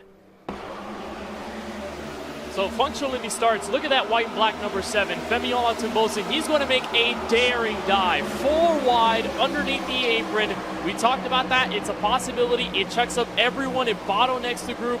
And then Matthew Morton just gets a slight tap from the 12 of Ryan Luza, and then ultimately becomes the chain reaction. Casey Kerwin has had a rough going tonight. He's been involved in plenty of incidents. It's just been a part of it, being in the pack when things go awry. Here's another look on board from the teammate of Matthew Morton, Jake Nichols, the TC Esports car. We'll see Morton go around, but does a great job of holding on to the binders and getting away from it. But again, Evan, we've seen many of these crashes, possibly could be 100 times worse. And maybe at other super speedways, they probably would be worse. But we've only seen a few cars involved, and it usually just cleans itself up on the outside. And I think a lot of that, I'll say some of it's luck, but I think a lot of it is, a lot of these replays we've seen have been the drivers immediately behind the wrecks, very attentive, quick on the brakes. There's been a couple, secondary accidents, but they're not piling in there, which was a criticism, by some of the veterans for so long. I mean, I think we have gotten a little bit lucky, but also I'll give credit to a lot of the drivers behind these wrecks for getting on the binders, and that goes to the spotters and everybody else on the radio and in Discord with them wherever they are. For helping to communicate what's happening. Because you saw from that perspective, you can't see the wreck happen until there's smoke and it's going around. So somebody's letting you know what's happening, where it's coming from, where to go. And I've generally, I think, been really, really impressed with how well the drivers have done on the wreck avoidance front so far in this race. Well, as we race into the summer and fall, and we start talking about championship season here for this championship series, this is not the only ticket in town when it comes to the world of eNASCAR, because the eNASCAR College iRacing Series is coming back this fall, Kenneth, and it's an all-new tweaked format. It's a tweaked format with 100 students that are involved and plenty of big-time racing. 40 drivers in week number 2, and look at this 26-27 schedule starting here at EchoPark Speedway, the Peachtree Pursuit. But the biggest thing to note is that third race, the Big Apple Battle at Watkins Glen International. You see the IMSA logo there. We're not running NASCAR Craftsman Truck Series machines. We're running Mustang GT4s. Alan, I know you're very prideful about your Syracuse Orange. I'm very prideful about my FIU Panthers. It's going to be cool to see the College Series take on the road and the oval side in the upcoming season. Absolutely, and that's the benefit of it. I mean, the opportunity it presents, whether it be scholarship money, a shot at the championship series, but then you get to maybe have the rivalry aspect, Ohio State versus Michigan, Syracuse versus UConn, what have you, maybe an SEC battle on the banks of Daytona in the road course there, and you get the IMSA cars too. It is going to be a great season, both in the spring and then later on as we start there in the fall. Very cool news that was presented at the Sim Racing Expo. This is going to be really fun. I tried to rack my brain. Under an eNASCAR banner, have we ever raced a car like that? Ignite was in Legends. We've seen Modifieds, the Cup, O'Reilly, the trucks. I mean, we've seen a lot over the years in different eNASCAR series. Definitively have never had a car like those IMSA sports cars, so that is going to be a ton of fun. And again, all that gets kicked off later this year in September. We've still got a big race window up for grabs for what could be one of the final times tonight. To the restart zone we go. 10 laps to go in Atlanta. Green flag again. Good start for Maines. He's got that big bubble. Car length and a half. He's going to have to pick the lane that he wants to block. I would watch Wilson for the runoff at turn 2. And we're watching that third lane develop so quickly as well because the outside just doesn't have enough time to react. Maines is going later in the restart zone, so it's kind of stifling the run that Wilson and the other drivers behind him can build up off of turn number 2. But Maines is there for the block, and Vicente Salas, we haven't talked too much about the 11 other than him taking pole tonight at EchoPark Speedway, but now under fire. Maines takes the lead, clear with Wilson to turn 1. Oh, what a move by the 77. Whoa. Steven Wilson sidesteps up and now gets a help from Connor Urashak. Steven Wilson has only led a single lap in this race, but he's looking for his third Atlanta win in the last 4 visits. What can he do now from that top spot? such a calmness to his moves, right? And how he has made it through the field to the lead, taking it multiple times. Now he's getting a big challenge from Connor Urashek, maybe a little physicality there, but Steven Wilson does it so smoothly that he takes all the aggression out of it, but still takes the lead heading down the backstretch. And it's pretty much 3 wide for everybody but that front row. Steven Wilson going to have to try to pick and choose where to make those blocks. We saw Malik Ray doing it about 15 laps ago. Where do you go? Look at the 11 car using the dog leg to cut underneath. It's going to put us 4 wide.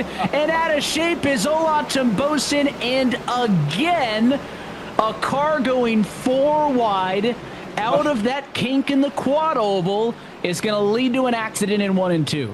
They need to listen to our broadcast because we're calling it every single time, and they keep doing it, guys. Come on. It is the self-fulfilling prophecy of there's a wreck, and you get annoyed that there's a wreck, but it takes 4 laps off the board. So what do? You drive even more aggressive, and then rinse, wash, and repeat. It's the same thing. You're annoyed. Someone causes a wreck. You got to drive more annoyed.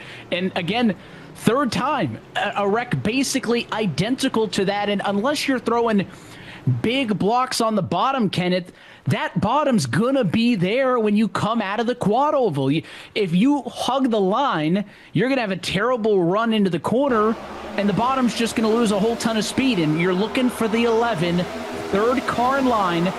The 51 in front of him doesn't open it really, but it's right there, right at the kink. It's always there, especially with that apron.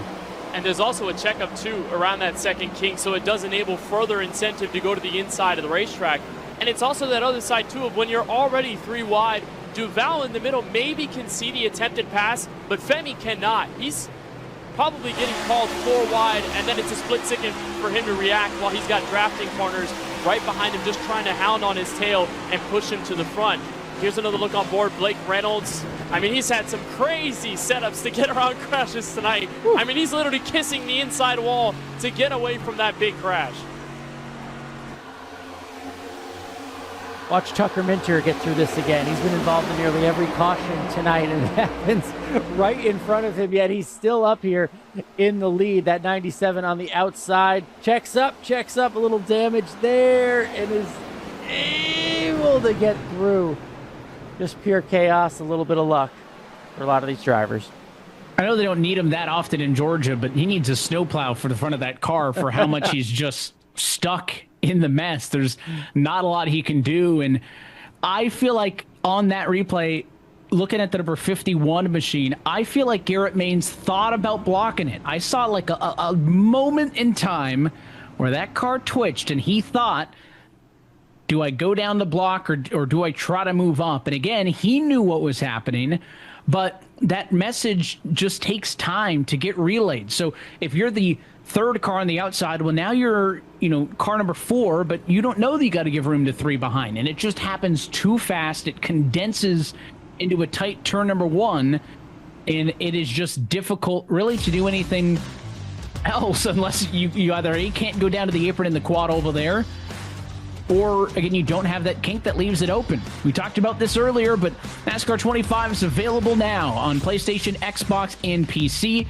You can learn more at NASCAR25.com. If you enjoy watching our action here from what is a laser scanned replica of the EchoPark Speedway, well, we've got those detailed laser scans of more than 30 NASCAR tracks on the game as well, plus 40-player online multiplayer, which I know is what the NASCAR console community, I think, has enjoyed the most about this.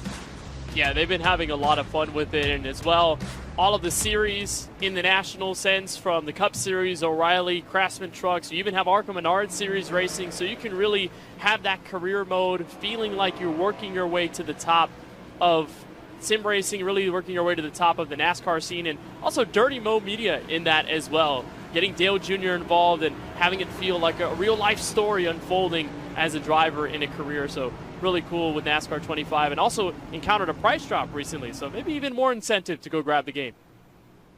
Yeah, no reason not to. It's been a good time. The career mode, sometimes your career mode feed looks like your phone does, what your X feed looks like on a race day, with a lot of the personalities and teams and partners and everybody that is in that game. So encourage you to learn more. That's NASCAR25.com. So this is not going to be at the overtime line yet. This will be, though, our final attempt to finish this race inside of our scheduled 100-lap distance. We will come by to take 3 laps to go. First, we need to get all the way around to the 1 to go for the race to be official. If we get there, it does not matter what happens in the next mile and a half. It's next man to the line. But can we get that far? Well, that's the question. Steven Wilson bide his time. He's up front now when it matters the most. Can he shut it down in the end? Green flag flies. 3 laps to go in Atlanta. With another late jump through the restart zone, but Euroshak followed in the tracks. Probably had a warning there that Wilson was going to go at the time he did, so Euroshak, the sophomore, pushes Wilson to the front. The pink machine of Garrett Maines, third car on the inside, pushes as well. They've got the nose full of steam, and there's Daniel Falkingham leading from the high side. No response yet coming to turn 4. We need to see that smoothness from Steven Wilson. What will he do? How will he defend? No more offense here. He's got to choose which lane to block and who's going to be his friend and carry him maybe to the finish line. It's easy to see the RickWare.com, the Super.com teams, they get linked up together. Do we see Maines and do we see the 55 machine of Falkingham work together? It's trouble for the 51. Maines is into the inside wall. Is there going to be a yellow? Yes, there is. And we will, for another time in Hampton, Georgia, be headed to eNASCAR overtime. Tough end for Garrett Maines. He ran an excellent race out front, defending lanes. But once he got out of that lead, the pack was coming for him.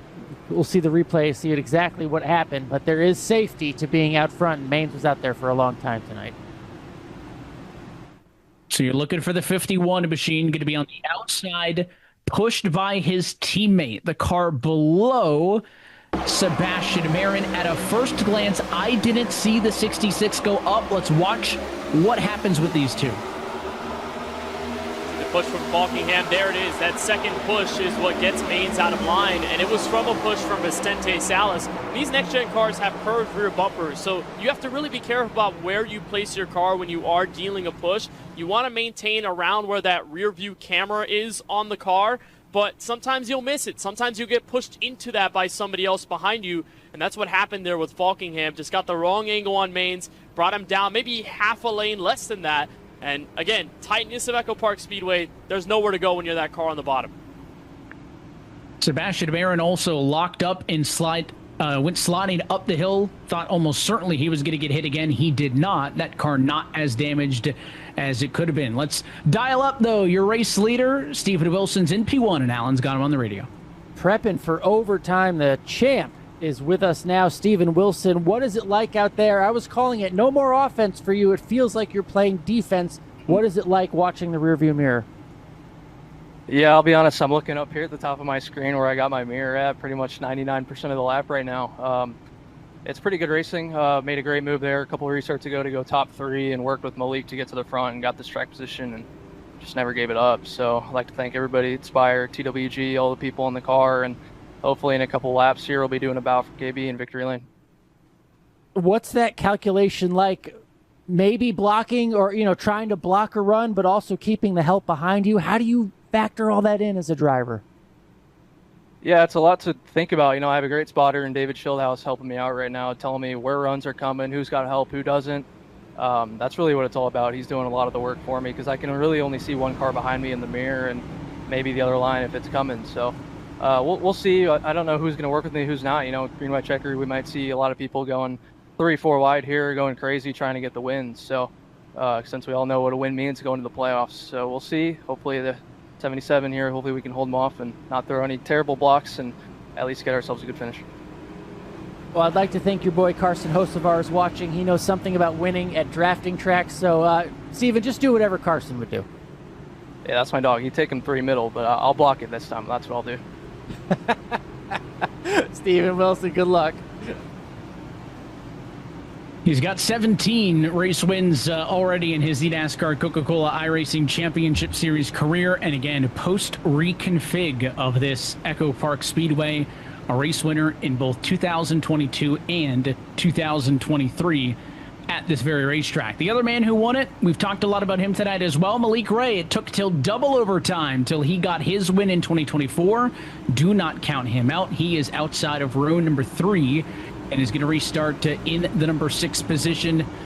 I'm going to put you on the spot with this one, Kenneth. We've got plenty of cars on the lead lap. How far back are you looking? What's the range are we thinking that realistically you can get a win still out of this thing? Look, I've seen a driver from 29th on the white flag lap at a super speedway win the race. I'm not going to say 29th, though. I'm going to go at least the 4th row, so probably back half of the top 10, 7th or 8th. I think with what we've seen on the 3rd lane, if you get at least one driver up there, they can make that move and be able to make it through. So I would go up to the top 8. Maybe I'd be a little more questionable if it was anybody 9th on back. But again, these kind of racetracks have been pretty unpredictable for the most part. Give me the front 4 rows to have the best chance to win. Two things to look for is, to your point, who's going to be first to that 3rd and outermost lane, and then also watch out for the undercut into turn number 1. It's attempt number 1 of 3 at eNASCAR overtime. It's Steven Wilson and Connor Urashak on the front row. Green flag flies. Stellar restart to the inside. Wilson with Falkenham in tow. They've got a 2-car length advantage to 1.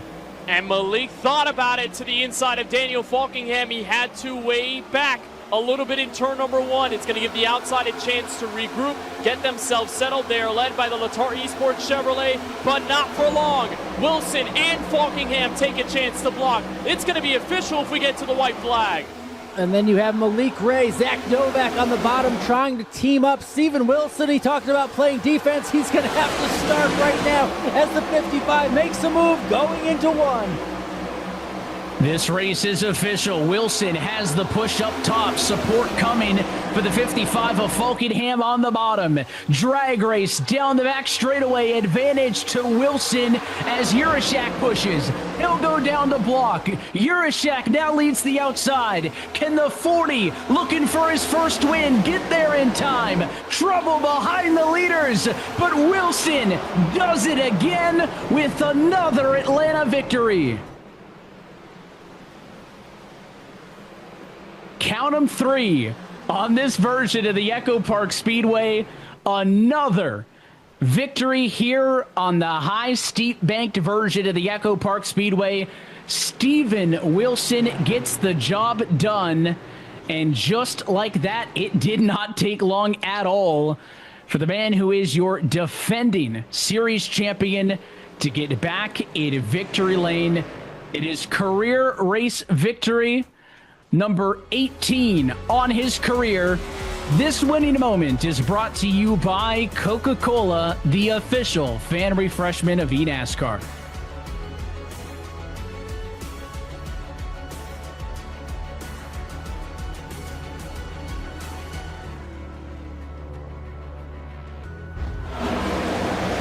Let's take a look at your Coca-Cola move of the race.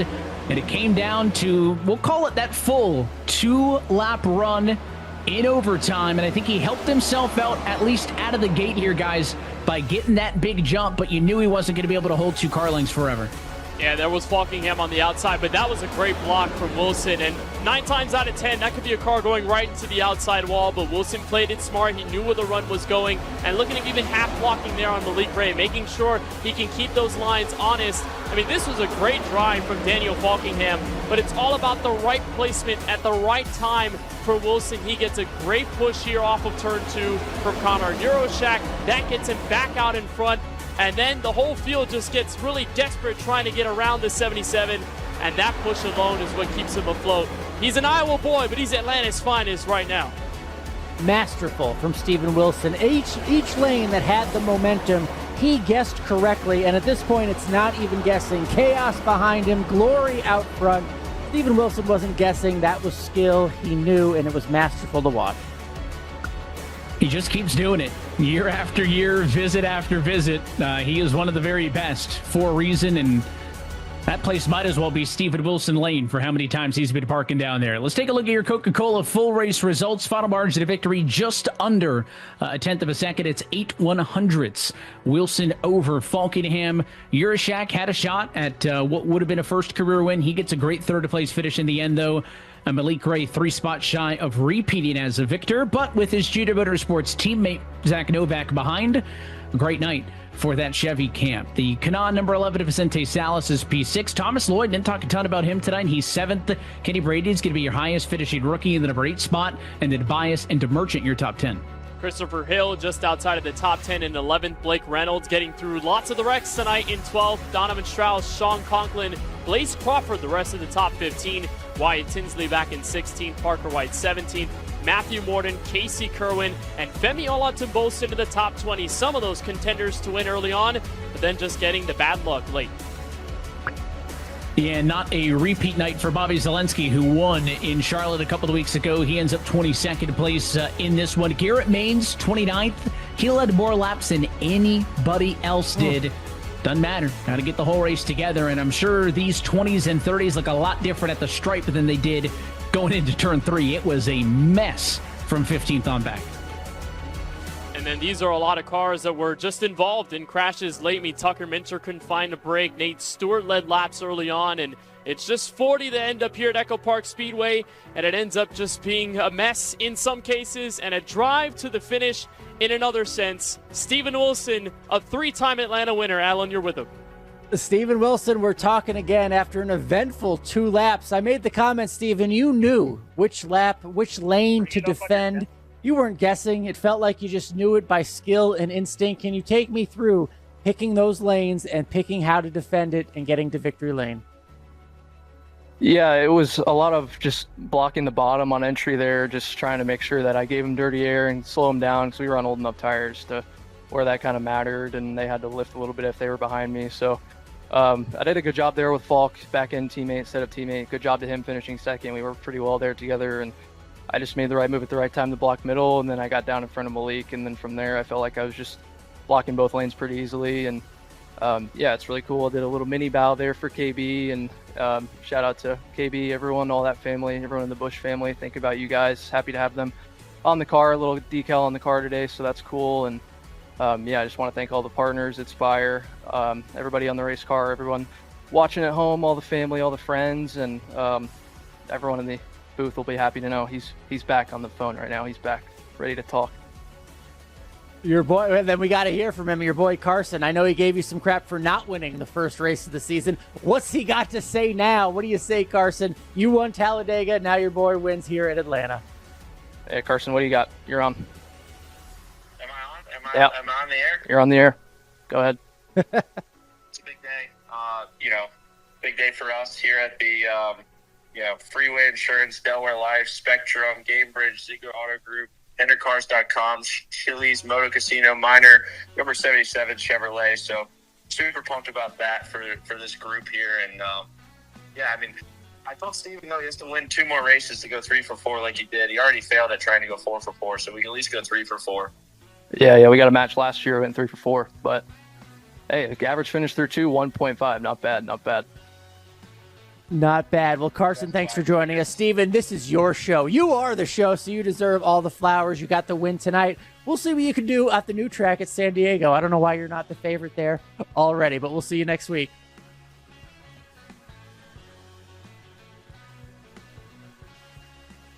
Now we're joined by the second place finisher in Daniel Falkingham. And Daniel, 3 consecutive top 15s in the last few super speedway starts since 2024. Your best finish in a while. What'd you see there in that overtime restart going for the checkered flag?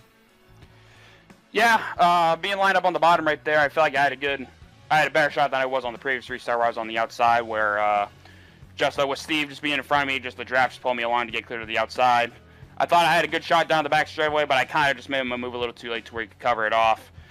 And then coming to the white flag, I managed to get underneath them, and thought we had the position. We did have the position on him, but unfortunately, I just didn't have the push behind that I needed from Malik. He was just a little too far back, and by the time he got to me, Steven was already back clear. So definitely frustrating not get that one with how close we were there at the end. But still can't complain. It was a good night for the Super.com Chevrolet. Appreciate Rick Ware Racing and everything they do. Glad to give them a good performance tonight. And just hate we couldn't park in a victory lane, but glad to have a good performance after how Charlotte went. Yeah, at one point we had 2 of those Rick Ware Racing Chevrolets inside the top 5 late in the going. For you to get this finish, especially with how short this season is and representing a brand new team into eNASCAR, how special is it that to get to finish for them and also to bring in some momentum early on in the season? Yeah, it's great with their introduction to eNASCAR. We know we want to run good for them, myself and Garrett, which I feel bad for Garrett there at the end. Everyone just shoving through each other at the end of these races, and unfortunately Garrett was the unlucky one to get the bad end of the deal. So I still got to go review what happened because obviously wasn't trying to turn him right there, but everyone just shoving through each other. I really had no chance to check up for him. But yeah, it's still, at least we could still at least have the other Rick Ware car up there to at least get the result it showed because, I mean, we were bad fast tonight, and even with us getting like nose damage, both me and Garrett and I had nose damage on that first lap from a lot of checkups, and we were still like had some really good pace getting through the field. So I'm really glad with the car we brought tonight, and shows that we are really, really strong, and hopefully we can carry this on the way to San Diego. Some clean Rick Ware drip, and I like the clean shave as well, Daniel. Great to talk to you. Congratulations on the top 2. We'll see you in a couple weeks. All right, thanks, Kevin. And let's talk to our biggest mover of the night. Not far from me down in Matthews, North Carolina. Thomas Lloyd, the rookie. Thomas, you told us, man, one of the tracks you were most nervous about was a race like Atlanta. And here you go, getting a great finish in your first race here in the championship series at that track. How'd you do it tonight? What surprised you? Nothing really surprised me. I knew it was going to be straight carnage. I was luckily able to get up through the field, so very thankful for that. I think I was a little worried about my conservative entry to the race just because, like, you know, like, what if they never wreck like they did Charlotte last race? So I'm glad it worked out, and I'm glad I was able to avoid most of the wrecks. Got a little bit of right front damage there at the end, but I'm lucky I did not get destroyed and wasn't able to keep up with the pack. So very glad that I was able to keep myself in that position. This is a hard series full of talented drivers, and it can be tough for even them. So what's it like for you to get a good run early in the season? What's that do for your confidence going forward? It definitely helps because after last week, I was super worried about the rest of the season because, like, I mean, my goal this year is obviously to make top 20 and hopefully make the playoffs. So starting off, you know, behind in points, that's never good for anyone, real life or iRacing or anything like that. So I'm glad I'm able to get this run, move up in points, and hopefully be competitive for the rest of the year at some of the more talent-based tracks. Thomas Lloyd, great to get to know you, and great run, and welcome, official welcome to the season and series. Thank Good you. stuff tonight in Atlanta. Thank you. A lot of good nights and a lot of good stories to take away from this one. Steven Wilson kind of comes in late, was just biding his time, hanging around, and maybe it's just trickier to see at a place like this. But I feel like we used to always see drivers very visibly kind of hang out at the back, right? Like drop back on these plate races, on the super speedway races, and then get up. And I don't know if we see that quite as much today. You've got to be aggressive. You've got to stay in it. And I think we've got Malik Ray now standing by. Well, of course, one of the drivers who's usually not afraid to take some wild moves at these super speedways, a top 5 for Malik Ray here in 2026. Malik, you have been up front for a good amount of the race. You were making moves left, right, 3 wide, nearly 4 wide. What'd you see there first and foremost there on that overtime restart going for the win?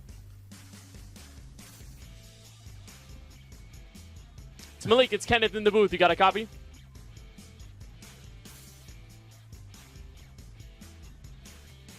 It looks like he's just getting ready. We'll try and talk to him in just a few moments. But Malik in contention in the top 3 rows on that final overtime restart. A chance to go back-to-back here at EchoPark Speedway.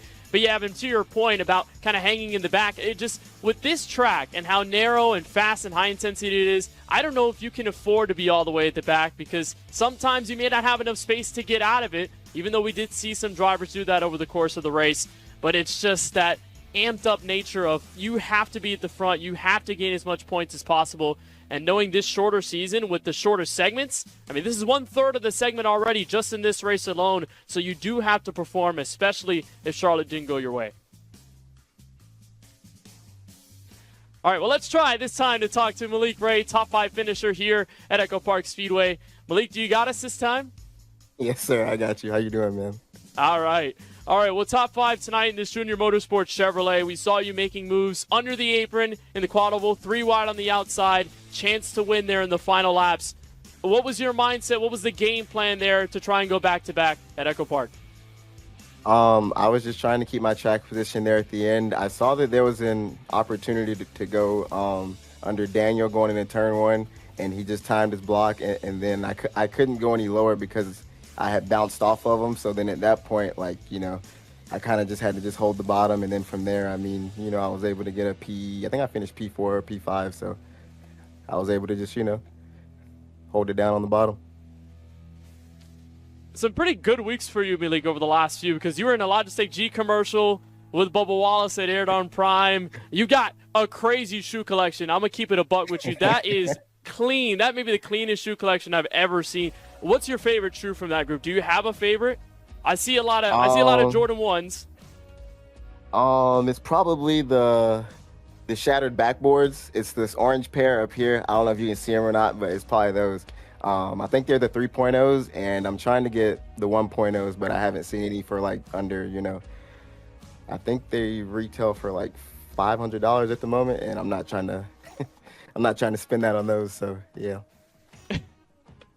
Well, it's a clean collection and a great race tonight. Malik, congratulations on the top 5 finish here from EchoPark. We'll see you in the field at the Naval Base at Coronado in a few weeks. It's going to be exciting. All right, I appreciate it. I just want to give a shout out to all of my sponsors, which is Tent Solutions and SunTech and Logitech and Foxworth Screen Printing, and you guys for broadcasting. I appreciate all you guys and all of your support, so thank you. That's Malik Ray, top 5 here at EchoPark.